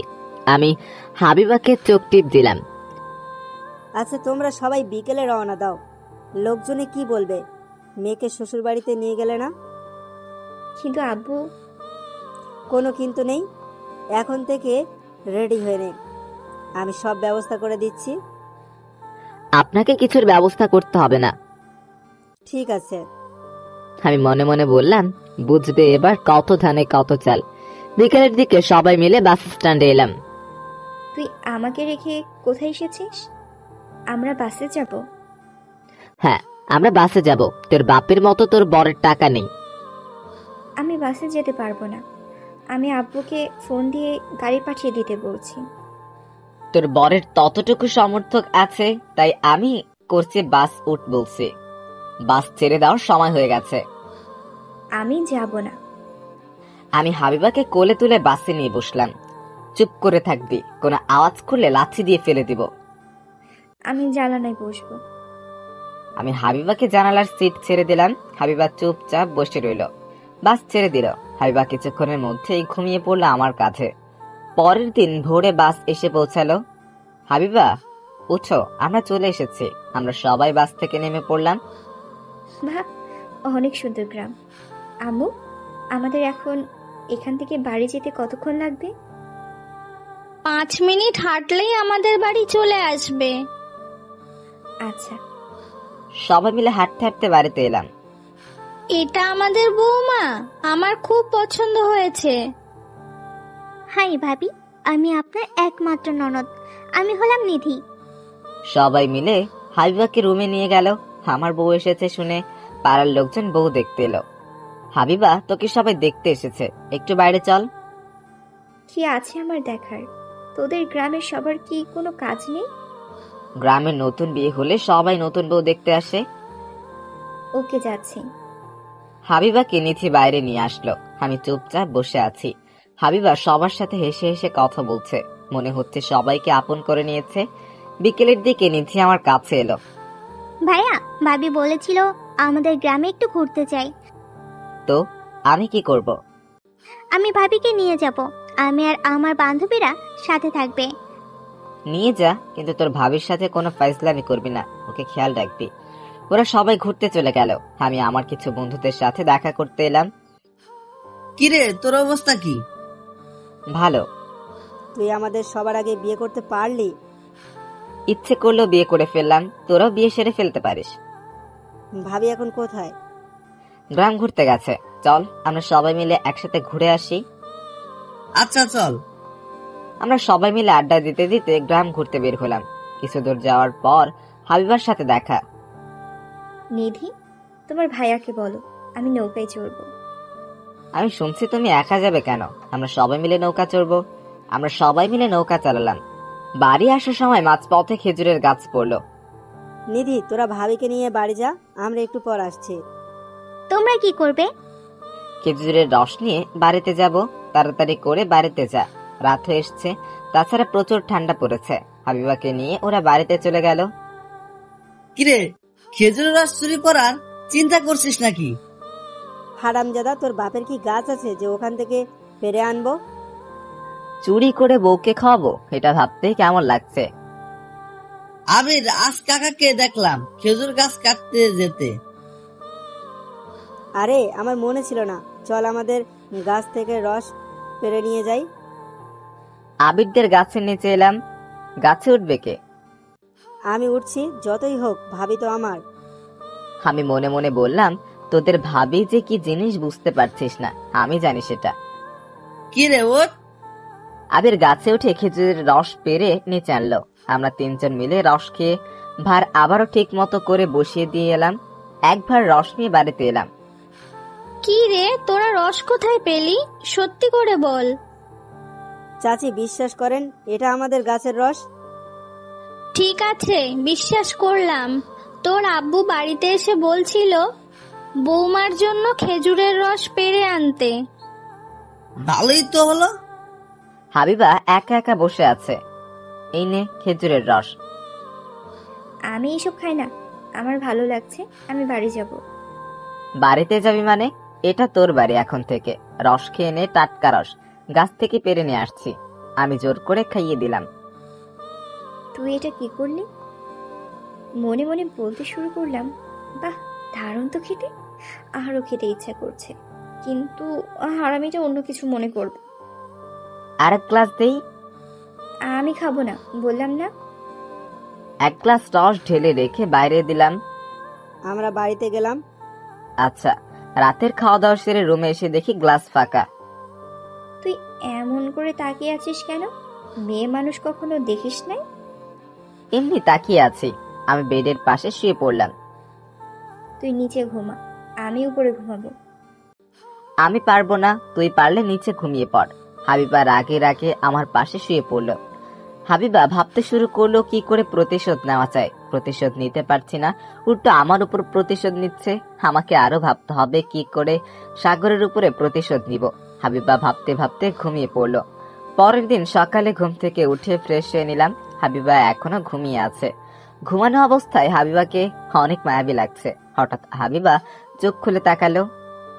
এ তুই আমার দিকে তাকিয়েছিলি কেন? এমনি দেখছিলাম আমার বউটা কেমন করে ঘুমোচ্ছে। কে তোর বউ? আর তুই ভাবলে কি করে আমি তোকে স্বামী হিসেবে মেনে নিব? নবাব জাদি ঘুম থেকে উঠে বাড়ি ঝাড়ু দিয়ে গিয়ে। আমি কি বাড়ি ঝাড়ু দেব? আমাকে দেখে তোর কাজের লোক মনে হয়? তোকে দেখে মনে হয় রাজকন্যা। এনে ঝাড়ু, এবার সারা বাড়ি ঝাড়ু দে। তখনই আম্মু রুমে এলো। সাগর, বৌমার হাতে ঝাড়ু কেন? দেখো না আম্মু, আপনার ছেলে আমাকে ঘুম থেকে উঠিয়ে জোর করে ঝাড়ু ধরিয়ে দিয়েছে আর বলছে সারা বাড়ি ঝাড়ু দিতে। কি, তোর এত বড় সাহস? বৌমা, ঝাড়ুটা দাও তো। আম্মু, আপনার ছেলে আমাকে একদমই দেখতে পারে না, আমাকে শুধু বকা দেয়। আচ্ছা, হচ্ছে তোর ব্যবস্থা। তুমি বেড থেকে উঠে হাত মুখ ধুয়ে নাও, তোমার নাস্তা দিচ্ছি। আচ্ছা, হাত মুখ ধুয়ে নাস্তা করতে বসলাম। ভাবি, ঢাকা দেখতে কেমন? অনেক বড় বড় দালান কোঠা। তুমি আমার সাথে যাবে? এই তো সুযোগ, এই সুযোগ হাতছাড়া করা যাবে না। আমি তোমাকে ওখানে ভালো স্কুলে ভর্তি করিয়ে দিব।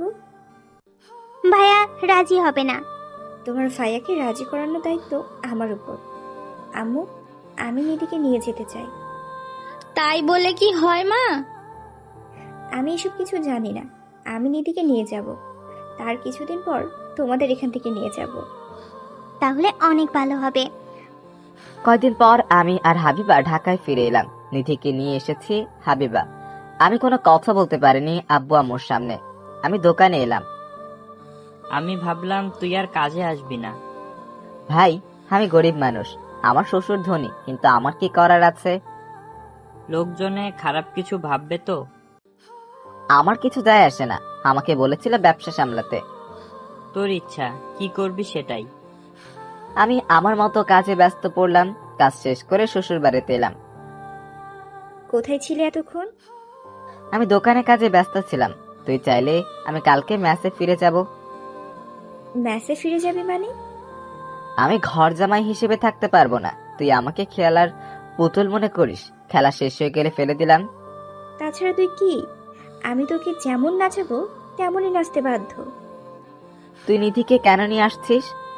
নিধি তো এখন থেকে আমার হাতিয়ার। তুই এত খারাপ, আমাদের মাঝে নিধিকে নিয়ে আসলি? নিধি তোর কি ক্ষতি করেছে? নিধি কোনো ক্ষতি করেনি।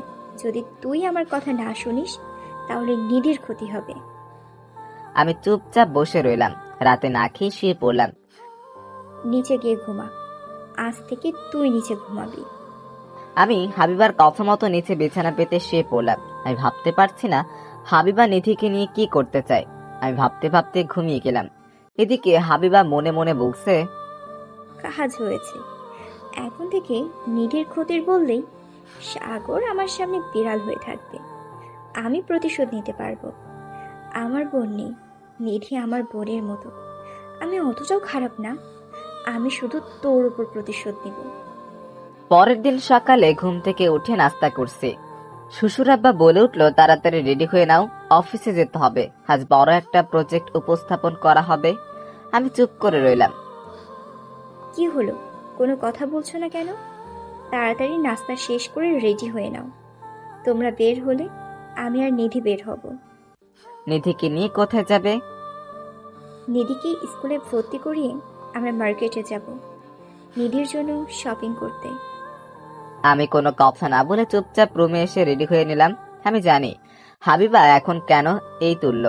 তারপর নিচে এসে আমি আর শ্বশুর আব্বা অফিসে চলে গেলাম। ভাবি, আমি কি এখন রেডি হয়ে নিব? কিছুক্ষণ পর আমি আর নিধি বাড়ি থেকে বের হয়ে একটা বড় স্কুলে এলাম। তোমাদের কি চাই? স্যার, আমি আমার ননদকে এই স্কুলে ভর্তি করাতে চাই। কোন শ্রেণীতে ভর্তি করাবে? 10ম শ্রেণীতে ভর্তি করাতে চাই। 10ম শ্রেণীর ভর্তির সময় পার হয়ে গেছে। তাছাড়া আমাদের স্কুলের সিট খালি নাই। একটু চেষ্টা করে দেখেন না, হয়ে যাবে। আমাদের কাছে ভর্তির কাগজপত্র আছে। বললাম তো হবে না, কথা কানে যায় না। ভাবি থাক না, অন্য স্কুলে ভর্তি হব। তুই চুপ থাক। স্যার, আপনি আমাকে চেনেন না। আমি কে? কে তুমি? তোমাকে চিনতে হবে। আমার আব্বু রহমান সাহেব। আমি চাইলে কি করতে পারি জানেন? আমার বাবার টাকায় এই স্কুল চলে। সরি মা, তোমাকে আমি চিনতে পারিনি। তোমার আব্বু আমাদের স্কুলে অনেক অনুদান প্রদান করে।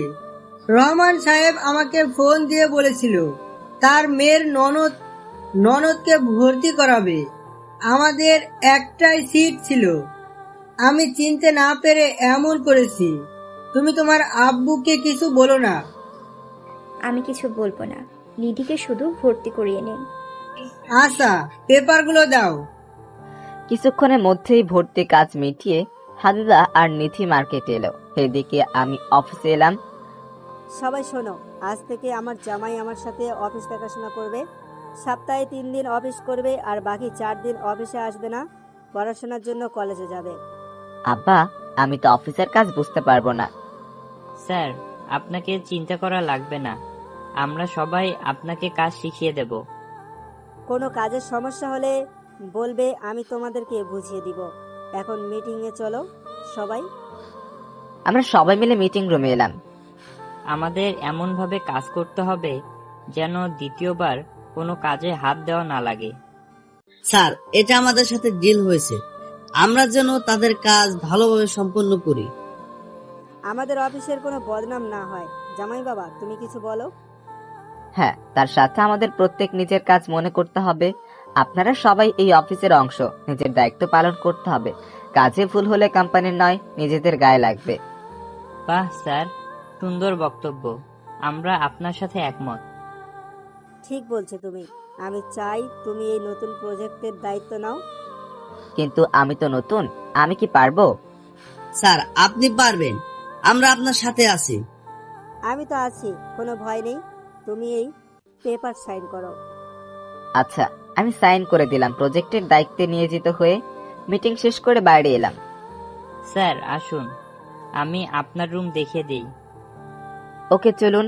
আমি রুমে এসে চেয়ারে এসে বসলাম। তারপর কিছু নাস্তার জন্য অর্ডার করলাম। স্যার, আমি মনির, আমি এই অফিসের পিয়ন। যা কিছু লাগবে আমাকে বলবেন। এই দিন আপনার নাস্তা। ধন্যবাদ আপনাকে। অফিস শেষ করে বাড়িতে এলাম। রুমে এসে ফ্রেশ হয়ে নিধিকে ডাকলাম। ভাইয়া, কি বলবি বল। তোর কোনো সমস্যা হচ্ছে না তো? সমস্যা হলে আমি তোকে গ্রামে রেখে আসবো। না, আমার কোনো সমস্যা হচ্ছে না। আমি স্কুলে ভর্তি হয়েছি আর ভাবি আমাকে অনেক কিছু কিনে দিয়েছে। ওহ, নিধি চলে গেল। আমি ছাদে এসে আম্মুর কাছে ফোন দিলাম, কিন্তু ফোন ব্যস্ত বলছে। কিছুক্ষণ পর ফোন ঢুকলো। কেমন আছিস? ভালো। তার আগে বলো, এতক্ষণ ধরে কার সাথে কথা বলছিলে? বৌমা ফোন করেছিল, আমি বৌমার সাথে কথা বলছিলাম। নিধিকে ভালো একটা স্কুলে ভর্তি করিয়েছে। এই সব, আমার শরীর কেমন আছে খোঁজ নিচ্ছিল। ও আচ্ছা, তাহলে রাখছি। আমি ফোন কেটে দিলাম আর ভাবতে শুরু করলাম, হাবিবা নিজে থেকে আম্মুর কাছে ফোন দিয়েছে। আমার তো বিশ্বাসই হয় না। হাবিবা সবাইকে দেখতে পায়, কিন্তু আমাকে সহ্য করতে পারে না। রাতের খাওয়া দাওয়া সেরে রুমে এসে বেডে শুয়ে পড়লাম। তখনই হাবিবা এসে দিল একটা লাথি। এই কুত্তা, আমার বেগ থেকে ওঠ বলছি, তোর সাহস তো কম নয়। এই কুত্তা, তুই আমাকে লাথি মারলি কেন? জানিস না স্বামীকে লাথি মারলে পাপ হয়? কিসের স্বামী? আমি তোকে স্বামী হিসেবে মানি না। নিচে বিছানা নিয়ে ঘুমা গিয়ে। উপরে ঘুমায়, নিচে অনেক ঠান্ডা লাগে। লাগলে লাগুক, যা বলছি ফকিরের বাচ্চা। তুই কি ফকির বউ? আমি নিচে বিছানা পেতে শুয়ে পড়লাম। মাঝরাতে হঠাৎ ঘুম ভেঙে গেল। বিদ্যুৎ চমকানোর শব্দের তার সাথে প্রচুর পরিমাণে বৃষ্টি হচ্ছে। আমি বেডের উপর তাকিয়ে দেখি হাবিবা দলা হয়ে আছে ভয়ে। কি দেখছিস? আমি বিদ্যুৎ চমকালে খুব ভয় পাই। তখনই একটা বিদ্যুৎ চমকালো। হাবিবা লাফ দিয়ে আমার কাছে এসে পড়ল। তোর শরীর কেমন কাঁপছে কেন? ও উপরে চলো, আমার খুব ভয় পাচ্ছে। আমি কোনো চিন্তা না করে বেডে শুয়ে পড়লাম। হাবিবা আমাদের মাঝে কোলবালিশ দিল। কখন যে ঘুমিয়ে পড়েছি মনে নেই। সকালে ঘুম থেকে উঠতে যাব, কিন্তু এ কি, আমি নড়াচড়া করতে পারছি না। আমি চোখ মিলে দেখি হাবিবা আমাকে জড়িয়ে ধরে ঘুমিয়ে আছে। আমি চুপচাপ শুয়ে রইলাম। হঠাৎ করে দেখলাম হাবিবা চোখ মিলে তাকালো আমার দিকে, সাথে সাথে ছেড়ে দিল। আমি ইচ্ছে করে জড়িয়ে ধরিনি, বিদ্যুৎ চমকানোর শব্দে ভয়ে জড়িয়ে ধরেছি। তোকে জড়িয়ে ধরতে আমার বয়ে গেছে। থাক, দিনের বেলায় বাঘিনী আর রাতের বেলায় ম্যাও ম্যাও করিস। তুই বললি আমি বিড়াল? তুই কি, তুই একটা খাটাস। সকাল সকাল তোর শুরু হয়ে গেল। সারাদিন ঘ্যান ঘ্যান করবি। আমি তাড়াতাড়ি করে বাথরুমে ঢুকে ফ্রেশ হতে চলে গেলাম। আমার মনে হয় তোকে গলা টিপে মেরে ধরি। আমি ফ্রেশ হয়ে বের হলাম। নে, এইবার আমাকে গলা টিপে ধরে মেরে ফেল। তোকে আমি তিলে তিলে মারবো। এই কথা বলে হাবিবা বাথরুমে ঢুকলো। কিছুক্ষণ পর হাবিবা ফ্রেশ হয়ে এলো। নিধির পড়াশোনা করছে তো। এইসব তোকে না ভাবলেও চলবে। নাস্তার টেবিলে চল, আব্বু এতক্ষণে চলে আসছে। আমি আর হাবিবা নাস্তার টেবিল এলাম। বাড়িতে হাবিবা, নিধিকে স্কুলে ভর্তি করালি, কিন্তু একটা ভালো কোচিং সেন্টারে ভর্তি করাতে হবে। সেটাই ভাবছি। বাড়িতে বসে পড়াশোনা করতে পারবে একা একা? তুই জামাইয়ের কথা শুনিস না? নিধিকে একটা ভালো কোচিং সেন্টারে ভর্তি করিয়ে দিয়ে আসবি। তোমার চেনা জানা কোনো কোচিং সেন্টার থাকলে সেখানে দাও। আমি খাওয়া দাওয়া সেরে রুমে এসে রেডি হতে এলাম। অফিস যাব, কিন্তু তেমন জামা প্যান্ট নেই। দুইটা আছে, একটু নতুনের মতো। জামা প্যান্ট পরে আমি আর শ্বশুর আব্বা গাড়িতে করে অফিসে রওনা দিলাম। আমি তো স্কুল ঠিক মতো চিনি না, আমি কি করে যাব? তোর কোনো চিন্তা নেই, আমি আছি। তোর স্কুল আর আমার কলেজ এক জায়গায়। গাড়িতে করে যাব আর গাড়িতে করে ফিরবো। যা, এবার রেডি হয়ে নে। আচ্ছা। তারপর ওরা রেডি হয়ে চলে গেল। এদিকে আমরা অফিসে চলে এলাম। ম্যানেজার সাহেব, আমাদের কাজ কেমন চলছে? স্যার, ভালো চলছে। ওকে। আমি আমার রুমে বসে অনেকগুলো ফাইল দেখতে শুরু করলাম। কিছু ফাইল ভুল আছে, আমি সঠিক করে দিলাম। কাজ করতে করতে দুপুর পার হয়ে গেল। আমি ক্যান্টিনে গিয়ে সবার সাথে খাওয়া দাওয়া সেরে শ্বশুরের কাছে এলাম। তুমি কিছু বলবে?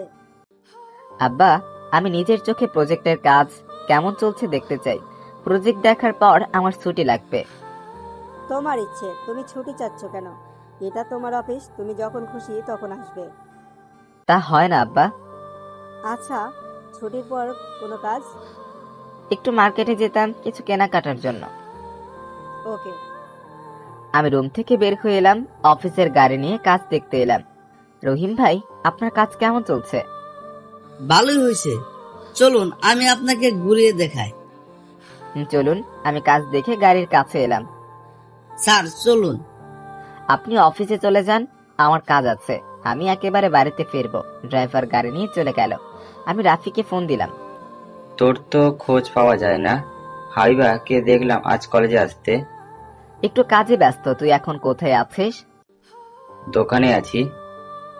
থাক, আমি আসছি। আমি একটা রিক্সা নিয়ে রাফিকে নিয়ে মার্কেটে এলাম। তখনই শ্বশুর আব্বার ফোন এলো। তুমি তো চলে গেলে, আমার মনে ছিল না তোমার কাছে টাকা নেই। টাকা নিয়ে গেলে না? আব্বা, আমার কাছে কিছু টাকা আছে, এতে কেনাকাটা হয়ে যাবে। আচ্ছা।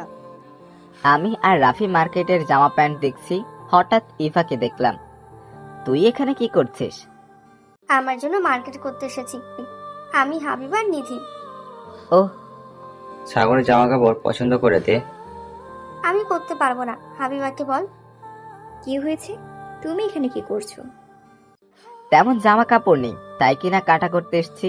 তারপর হাবিবা একটা জামা প্যান্ট পছন্দ করলো। আমি ক্যাশ কাউন্টারে বিল পরিশোধ করতে এলাম। আপনার 15,000 টাকা বিল হয়েছে। কিছু কম নেন। ছাড় দিয়ে 15,000 টাকা হয়েছে। আমি পকেট থেকে বের করে দেখি 10,000 টাকা আছে। এই টাকায় আমাকে চলতে হবে। যদি এই টাকা খরচ করলে আমি কি করব সারা মাসে? কি হয়েছে, বিল দাও। আমার কাছে টাকা কম পড়ছে। আমি দিচ্ছি। তোমার কাছে আবার কবে টাকা থাকলো? থাক, দেওয়া লাগবে না। আমি কিছু জামা কাপড় বাদ দিচ্ছি। তার কোনো দরকার নেই। হাবিবা সব বিল পরিশোধ করলো। আমি কিছু বললাম না, জানি বলে কোনো লাভ নেই। একটা রেস্টুরেন্টে এসে খাওয়া দাওয়া সেরে আমি বিল পরিশোধ করে বাড়িতে এলাম। নিধি, যা, তোর রুমে গিয়ে পড়াশোনা কর। রেজাল্ট খারাপ হলে খবর আছে। আচ্ছা। তোর কোচিং সেন্টারে কি করে যাবি?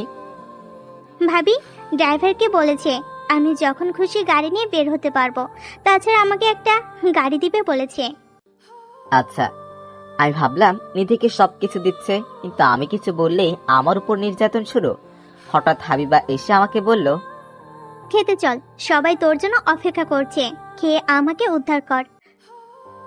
যা, আমি আসছি। আমি খাওয়ার টেবিলে এলাম, একটা চেয়ার টেবিল টেনে বসলাম। কাল আমাদের অফিসে এই প্রজেক্ট নিয়ে কিছু উপস্থাপন করতে হবে। আচ্ছা। কি হলো, তুমি কি ভাবছো? কই কিছু না। আমি খাওয়া দাওয়া সেরে রুমে না গিয়ে সোজা ছাদে এলাম। ছাদে এসে একটা চেয়ারে বসে রাস্তার কোলাহল দেখছি। মানুষ ছুটে চলে এক জায়গায় থেকে অন্য জায়গায়। অনেক রাত পর্যন্ত ছাদে বসে রইলাম। ছাদ থেকে নেমে রুমের সামনে এসে দেখি রুমের ভিতর থেকে দরজা লাগানো। আমি দরজায় ধাক্কা দিলাম বেশ কিছুক্ষণ ধরে, কিন্তু হাবিবা দরজা খুলল না। আমি ফোন দিলাম। কি হয়েছে, তুই দরজায় ধাক্কা দিচ্ছিস কেন? আর এত রাতে আমার ফোনে ফোন দিয়েছিস কেন? আমি রুমের ভিতরে যাব, আমার ঘুম পাচ্ছে। যেখানে ছিলি সেখানে ঘুমা গিয়ে। আমি দরজা খুলবো না। তুই যদি আরেকবার বিরক্ত করিস তো তোর খবর আছে। কিন্তু আমি কোথায় ঘুমাবো? হাবিবা কিছু না বলে রাগে রাগে ফোন কেটে দিল। আমি নিচে এসে সোফায় শুয়ে পড়লাম। প্রচুর ঠান্ডা পড়েছে। আমার কাছে কিছু নেই। আমি ঘুমিয়ে পড়লাম। সকালে ঘুম ভাঙলো শ্বশুর আব্বার ডাকে। তুমি এখানে ঘুমিয়ে আছো কেন? আসলে আব্বা, রাতের বেলায় পানি খেতে এসেছিলাম, সোফায় বসে পানি খাচ্ছিলাম, হঠাৎ ঘুমিয়ে পড়েছি। যাও, ফ্রেশ হয়ে নাস্তা করে এসো। আমি রুমে এসে ফ্রেশ হয়ে নিলাম। রাতে কেমন ঘুম হলো? মজা নিচ্ছিস আমার সাথে? রাতে ঠান্ডায় জমে গেছে। বাহ, খুব ভালো হয়েছে। গরিবদের শীত বলে কিছুই নেই দেখছি। দেখিস না, এত শীতও তারা রাস্তায় ঘুমিয়ে পড়ে। সেটাই আমার পরিচয়। শোন, মানুষের টাকা থাকলে কিন্তু সুখী হয় না। আমি সুখ টাকা দিয়ে কিনবো। আমার বাপের টাকা আছে। এত অহংকারী হওয়া ভালো না। টাকা তোমার আব্বুর আছে, কিন্তু তোমার বরের ততটুকু সামর্থ্য নেই। তুই আমার কিসের স্বামী? আমি তোকে মানি না। আমি যা বলবো তাই করবি। থাকিস তো ঘর জামাই। আমি কিছু না বলে নাস্তার টেবিলে এলাম। এইভাবে কেটে গেল কয়েক মাস। হাবিবার জন্মদিন চলে এলো। সারা বাড়ি সাজানো হলো। কি রে, আর কত সাজবি? দেখা যাক বাড়ি কতদূর সাজানো যায়। এদিকে একটু ফুল দিয়ে সাজালে অনেক সুন্দর লাগে। আচ্ছা। আমি আর রাফি ফুল সাজানো শেষ করলাম। রাতের দিকে হাবিবা কেক কাটলো। আব্বু, হা করো।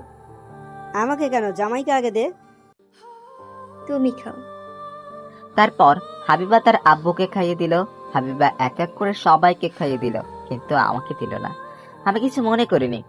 এটা কি হলো, তোকে কেক দিল না? আরে, আমি কেক খাই না, এজন্য আমাকে খেতে দেয়নি। তুমি আত্মীয় স্বজনদের খাওয়ার দিকে একটু খেয়াল রাখো। আচ্ছা। আমি লোকজনকে খাইয়ে দিলাম। পার্টি শেষ করে আমি খেতে বসলাম। ভাইয়া, ভাবি তোকে ডাকছে। তোর ভাবি কোথায় আছে? সাথে আছে। আচ্ছা, তুই যা, আমি একটু পরে যাচ্ছি। আমি খাওয়া দাওয়া সেরে সাথে এলাম। আসছে এখন। এই কথা তোকে কখন আসতে বলছি? আমার ক্ষুধা লেগেছিল, তাই খেতে বসেছিলাম। ফকিররা তো এখন এমন ভালো ভালো খাবার চোখে দেখে না, দেখলেই খেতে চাই। এই নে, এটা খা। কি এটা? সিয়ার খেতে অনেক ভালো লাগে। এটা তুই কখনো চোখে দেখিস নাই। আমি এসব খাবো না। হাবিবা আমাকে জোর করে ধরে অর্ধেক খাইয়ে দিল। খেতে ভালো না? আমি কোনোদিন খাইনি। একটু খেয়ে দেখি। হাবিবা অর্ধেক খেয়ে নিল। আমি নেশায় আসক্ত হয়ে পড়লাম। নেশার ঘরে বলতে শুরু করলাম, তুমি আমাকে এমন কষ্ট দাও কেন? তোমাকে কষ্ট দিতে আমার ভালো লাগে। আমাকে কোলে করে চাঁদ দেখাবে? আমি হাবিবাকে কোলে তুলে চাঁদ দেখিয়ে রুমে এলাম। চলো না, আমরা স্বামী স্ত্রী হয়ে যাই। আমি হাবিবাকে জড়িয়ে ধরে আছি। যা দুষ্টু, তোমার মুখে কিছুই আটকায় না। আমি লাইট নিভিয়ে দিলাম। সকালে ঘুম থেকে উঠে চিল্লাচিল্লির জন্য ঘুম ভাঙলো। কুত্তার বাচ্চা, তুই আমার সাথে কি করেছিস? সকালে ঘুম থেকে উঠে দেখি আমার গায়ে কিচ্ছু নেই। শেষ পর্যন্ত তুই আমাকে। রাতে কি হয়েছে আমার মনে নেই। আমার গায়ে কাপড় কোথায় গেল? আমি জানি না। আমার বিশ্বাস হচ্ছে না তুই আমার এত বড় সর্বনাশ করলি। হাবিবা দিল আমাকে একটা লাথি। সোজা পড়ে গেলাম বেডের নিচে। সেখানে জামা কাপড় পেলাম, তাড়াতাড়ি পরে নিলাম। তুই রাতের বেলায় যদি আমাকে জোর করে মদ না খাইয়াইতি, এমন হতো না। আমি কি জানতাম তুই আমার এত বড় ক্ষতি করবি? আমি তোর কি ক্ষতি করেছি? আমি তোর স্বামী। এই কথা বলায় হাবিবা এসে আমাকে ঠাস ঠাস করে থাপ্পড় মারতে শুরু করলো। আমি আজকে ডাক্তারের কাছে গিয়ে কথা বলবো। আমি তোর মতো অমানুষের বাচ্চা চাই না। প্লিজ কিছু করিস না। তুই যা বলবি আমি তাই শুনবো। এখনই তুই আমার বাড়ি থেকে বের হয়ে যা। আমাকে মুক্তি দে। আমি রুম থেকে বের হয়ে এলাম। আসার সময় দরজায় শ্বশুর আব্বার সাথে দেখা। আমি কারো কথা কানে না নিয়ে নিধিকে নিয়ে বাড়ি থেকে বের হয়ে এলাম। ভাইয়া, কি হয়েছে? তুই আমাকে এইভাবে নিয়ে আসলি কেন? আমি ঘর জামাই হিসেবে থাকতে পারবো না। তুই চুপচাপ আমার সাথে চল। শহরে অনেক খোঁজাখুঁজি করে একটা বাসা পেলাম। তারপর আব্বু আম্মুকে বাড়ি থেকে আসতে বললাম। কিছুদিনের মধ্যে একটা ভালো চাকরি জোগাড় করে নিলাম। এর মধ্যে শ্বশুর অনেক অনুরোধ করেছে বাড়িতে ফিরতে, কিন্তু আমি আর ফিরবো না। এইদিকে কিছুদিন পর হাবিবা ডাক্তারের কাছে এলো। পরীক্ষা নিরীক্ষা করে বুঝতে পারছি আপনি মা হতে চলেছেন। আমি এই বাচ্চা নিব না। আপনি 3 মাস পর আমাদের কাছে আসেন, তখন আমরা বাচ্চা নষ্ট করব। ওকে। 3 মাস পার হয়ে গেল। কোনোদিন হাবিবা খোঁজ নেয়নি। হাবিবার সাথে আব্বু আম্মুর সাথে কথা হয়। বাচ্চা নষ্ট করার সময় চলে এলো। তুই এটা কি করতে চাইছিস? আমি করছি বল। আঙ্কেল বললো তুই নাকি বাচ্চা নষ্ট করতে চাস। দেখ, সাগরের সাথে মিটিয়ে নে। না, আমি বাচ্চা নষ্ট করব না। দেখো না, আমার দুষ্টু বাবুটা আমাকে লাথি মারছে। রাতে আমাকে জ্বালাতে থাকে। ও মা, তাই নাকি? ভালো করছিস। বাচ্চা নষ্ট করলে কিন্তু আল্লাহ তোকে ক্ষমা করবে না। আমি নিজেকে সব সময় কাজের মধ্যে ডুবিয়ে রাখি। অনেক কষ্টের পর একটা ভালো চাকরি জোগাড় করার কম সহজ উপায় না। রাতের খাওয়া টেবিলে বসে আছি। অনেকদিন হলো বৌমার সাথে রাগারাগি করছিস, এখন মিটমাট করে নিলে হয়। দেখো আম্মু, হাবিবা কথা আমার সামনে বলবে না। তুই তো কিছু বলিস নাই, কি হয়েছে তোদের দুজনের মধ্যে? আমাদের কেউ ওই বাড়ি থেকে যেতে দিস না। ভাই জানিস, আমার না একটা ভাইপো হবে। তো আমি কি করব? সারাদিন কাজ শেষে বাড়িতে এসেও শান্তি নেই। বৌমাকে একটু দেখে আসি আমরা। খবরদার, ওই বাড়িতে যাবে না। আমি ভাত না খেয়ে উঠে চলে এলাম রুমে।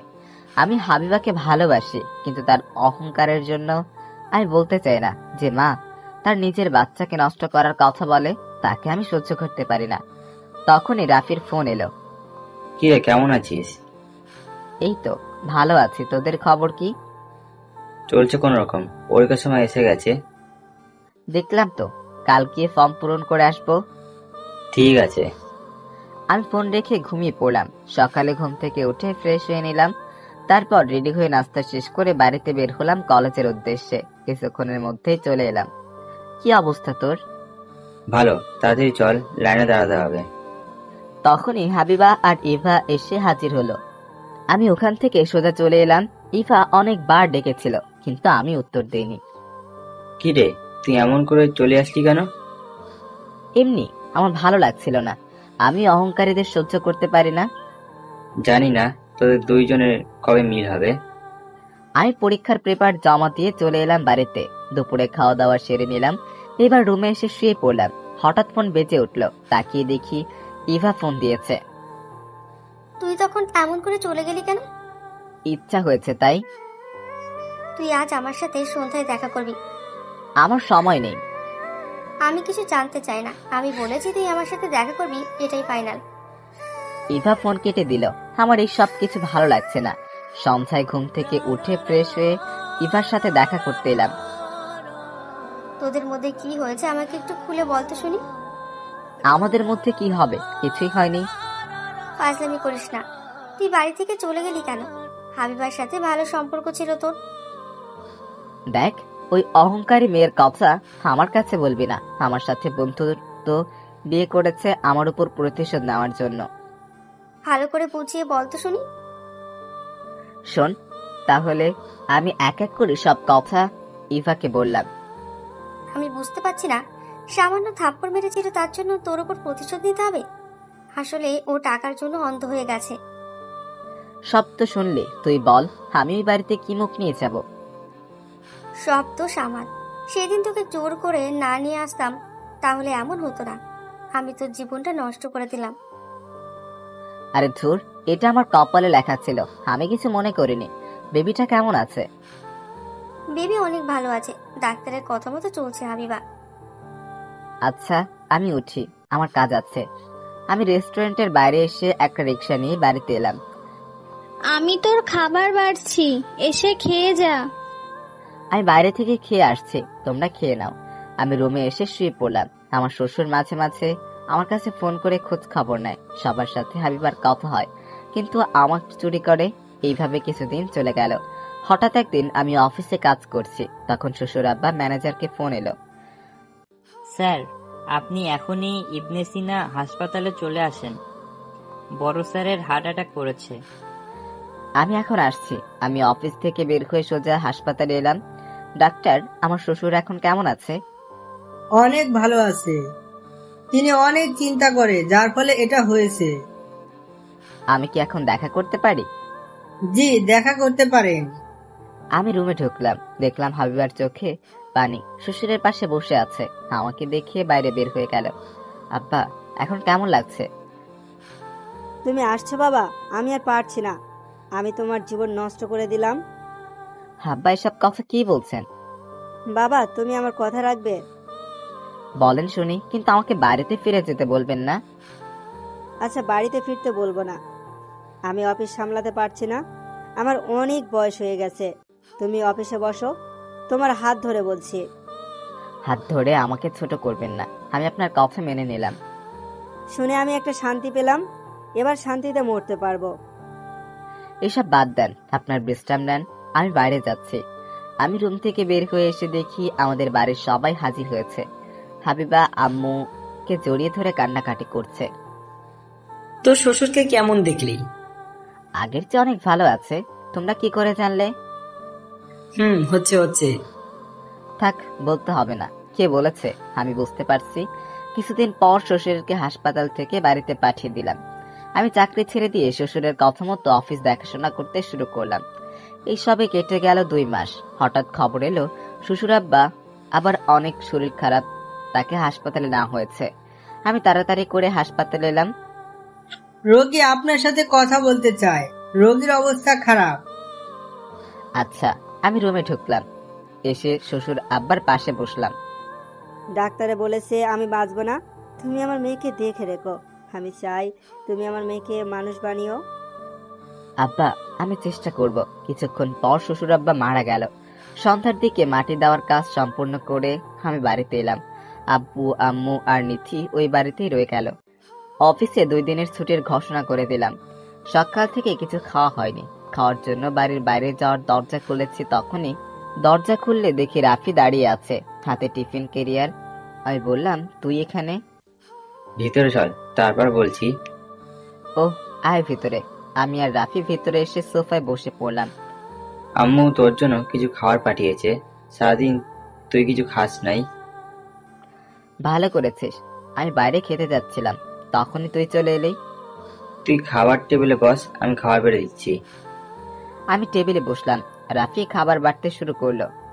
এত খাবার আমি একা খেতে পারবো না, তুই আমার সাথে খেতে বস। ঠিক আছে। আমরা দুজন খাওয়া দাওয়া সেরে সোফায় এসে বসলাম। তোর তো কোনো চাকরি নেই। আমি অনেক চেষ্টা করেছি, কিন্তু তোর চাকরির ব্যবস্থা করতে পারি নাই।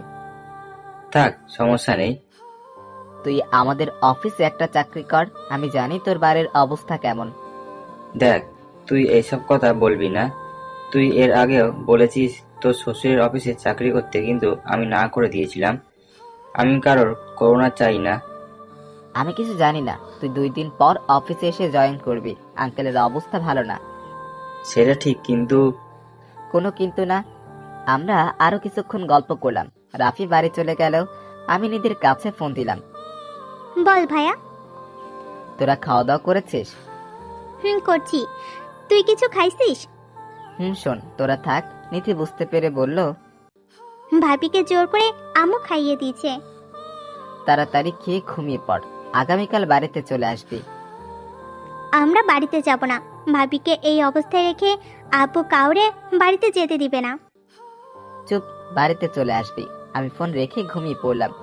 সকালে ঘুম থেকে উঠে ফ্রেশ হয়ে নাস্তা করতে হোটেল এলাম। একটা ছেলে আমার দিকে এলো। ভাই, আপনার কি লাগবে? সকালের নাস্তায় কি কি আছে?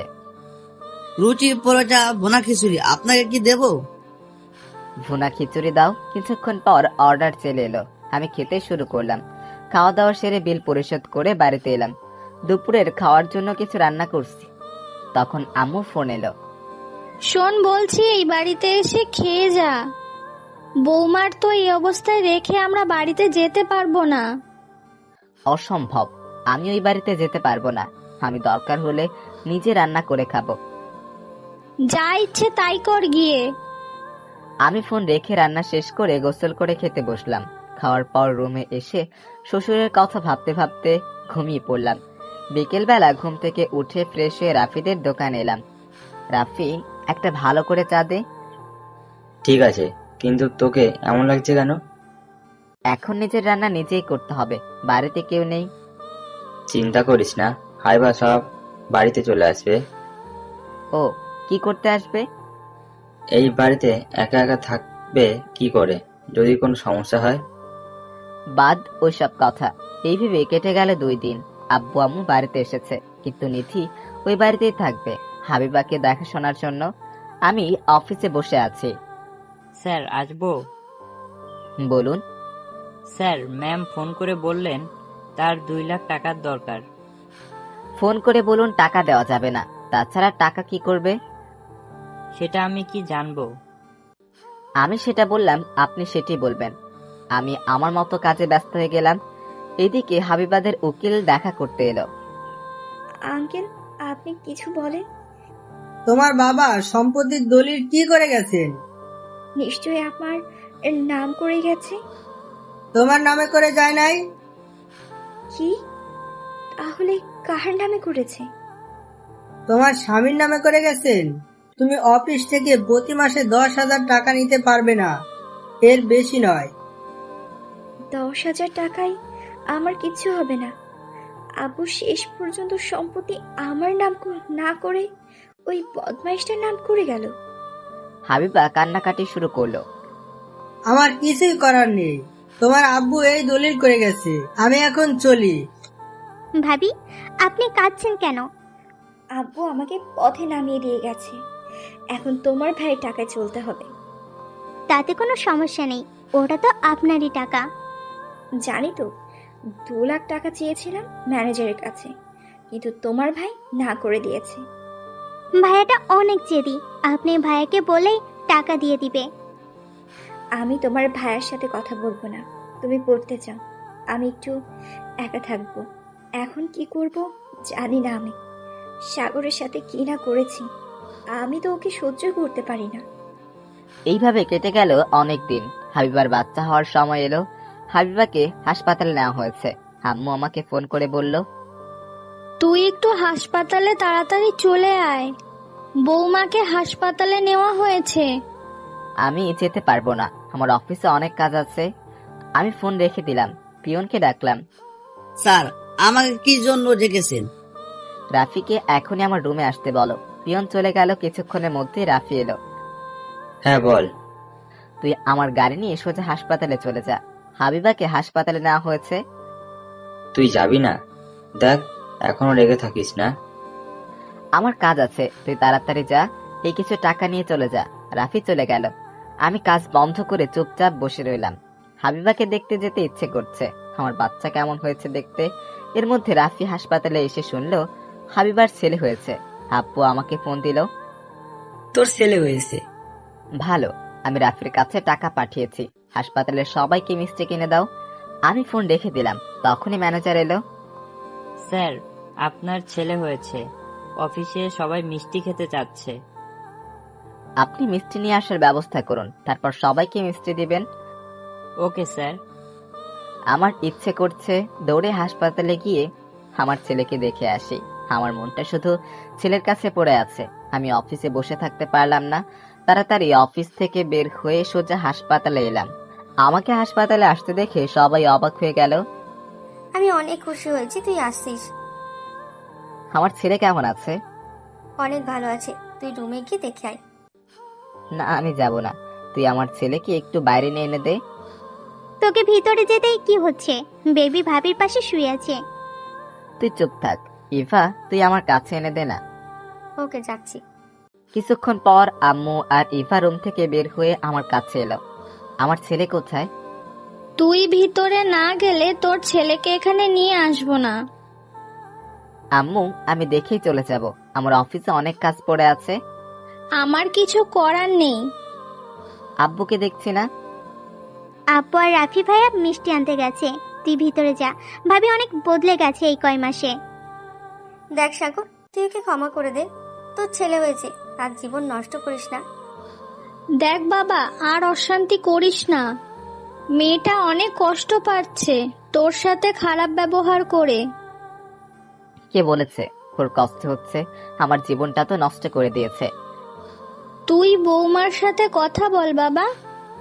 আমি চুপচাপ দাঁড়িয়ে রইলাম। হঠাৎ ভিতর থেকে বাচ্চার কান্নার শব্দ শুনতে পেলাম। এক দৌড়ে রুমে এসে হাবিবার পাশ থেকে আমাদের ছেলেকে কোলে তুলে নিলাম। কান্না বন্ধ করলো, আমার কোলে উঠলো। কি হয়েছে বাবা, কাঁদছো কেন? আমি দেখো চলে এসেছি। আমি বাচ্চাকে নিয়ে বাইরে এখানে ওখানে ঘুরে বেরিয়ে হাবিবার পাশে শুইয়ে দিয়ে চলে আসবো। তখনই, কোথায় যাচ্ছ? আমি তোমার ছেলে একা একা বড় করতে পারবো না। তাহলে আমার কাছে দিয়ে দাও, আমি নিয়ে যাই। তোমার বড় করার দরকার নেই, তুমি আমার বাচ্চাকে মেরে ফেলতে চেয়েছিলে। আমি আমার বাচ্চাকে দেব কেন? আমি আমার বাচ্চাকে অনেক ভালোবাসি। সেদিন আমি রাগে রাগে বলেছি, তুমি আমার দিকে ফিরে দেখো। ভালোবাসা? প্লিজ আমাকে ক্ষমা করে দাও। আমি তোমার সাথে খারাপ ব্যবহার করে এখন বুঝতে পারছি আমাদের বাচ্চার ভালোর জন্য আমরা এক হয়ে যেতে পারি না। আমি তোমার পায়ে পড়ি। আমি ঘুরে হাবিবার দিকে তাকালাম। হাবিবা আমাকে জড়িয়ে ধরে কাঁদতে শুরু করলো। তুমি আমার আর আমার ছেলেকে ছাড়া এই পৃথিবীতে কেউ নেই। আমি তোমার সাথে অনেক অন্যায় করেছি। কি হলো, তুমি কথার উত্তর দিচ্ছ না কেন? তখনই সবাই রুমে এলো। ভাইয়া, ভাবিকে ক্ষমা করে দে। সাগর, আমি আর তোর কাছে কোনোদিন অনুরোধ করব না, তুই একে ক্ষমা করে দে। হাবিবা নিজের ভুল বুঝতে পারছে, তাই তোর কাছে ক্ষমা চাইছে। দেখ বাবা, কোনো মানুষ যদি অন্যায় করে হাত ধরে ক্ষমা চায়, তাহলে কিন্তু ক্ষমা মাফ হয়ে যায়। ঠিক আছে, ক্ষমা করে দিলাম। আমার ছেলের দিকে চেয়ে এরপর কোনো ভুল করলে তার কোনো ক্ষমা নেই। হাইবা আর কোনো ভুল করবে না কি হাইবা, তাই তো? আমি আর কোনো অন্যায় করব না। আমি আবার আমার ছেলেকে কোলে তুলে নিলাম। তারপর সবাই মিলে নাম রাখলাম আদিউর রহমান আদি। আমাদের মাঝে আবার ভাব হয়ে গেল। কিছুদিন পর হাবিবাকে বাড়িতে আনলাম, নিজের ভাড়া করা বাড়িতে। দেখ বাবা, এটা অনেক ছোট বাড়ি, আমাদের সমস্যা হচ্ছে এই বাড়িতে। বলছিলাম কি, তোর শ্বশুর বাড়ি এইভাবে ফেলে রেখে বাড়িতে চল। বৌমা ভয়ে কিছু বলছে না। আমরা আগামীকাল ওই বাড়িতে যাব। বাড়ির মালিকের সাথে কথা বলে এই বাড়ি ছেড়ে দিয়েছি। আমি সবাইকে বলে দিচ্ছি, সবাই জিনিসপত্র গুছিয়ে রাখে। ভালো করছিস, আমি সবাইকে বলে দিচ্ছি। আমি রুমে এসে দেখি হাবিবার পাশে আদি নেই। আমার ছেলে কোথায়? বাবা, এত দরদ আমার যখন আদি পেটে ছিল তখন কোথায় ছিলে? নিয়ে গেছে। নিধি নিয়ে গেছে? তখন ছিল, আমি খোঁজ খবর নিতাম। মিথ্যা কথা কবে নিয়েছো আমার খোঁজ? আসলে তোর খবর নেই নাই, আদির খবর নিতাম। ভালো করেছো। জানো, আদি পেটে থাকতে আমাকে শুধু পেটে লাথি মারতো। কি বদমাইশ, তাই না? একদম আমার ছেলেকে বদমাইশ বলবে না, নিজে তার চেয়ে বেশি বদমাইশ। হ্যাঁ, এখন তো সব দোষ আমার। কিছুক্ষণ পর নিধি আমার কাছে আদিকে আমার কাছে দিয়ে গেল। কি হয়েছে বাবা, তুমি চুপচাপ আছো কেন? তোমার আম্মুর মত হয়েছো? সব দোষ আমার। রাতের বেলায় খাওয়া দাওয়া সেরে আদিকে মাঝখানে রেখে ঘুমিয়ে পড়লাম। পরের দিন সকালে ঘুম থেকে উঠে ফ্রেশ হয়ে নাস্তা করে গাড়িতে জিনিসপত্রগুলো তুলে দিয়ে হাবিবাদের বাড়িতে আসলাম। হাবিবা এবার খুশি, আমরা আজ থেকে এখানে থাকবো। আমি অনেক খুশি। আমার অনেক স্মৃতি জড়িয়ে আছে এই বাড়িতে। আই লাভ ইউ বাবুর আব্বু। আই লাভ ইউ টু বাবুর আম্মু। চলতে শুরু করলো আমাদের এক নতুন অধ্যায়। ভালোবাসা কখনো ধনী গরিব দেখে হয় না। ভালোবাসা নিয়ে যারা অভিনয় করে তারা কখনো কাউকে ভালোবাসে নাই। টাকা নিয়ে কখনো অহংকার দেখিও না। টাকা আজ আছে কাল নেই, তখন অহংকার ভবিষ্যতের ভয়াবহ হয়ে দাঁড়াবে।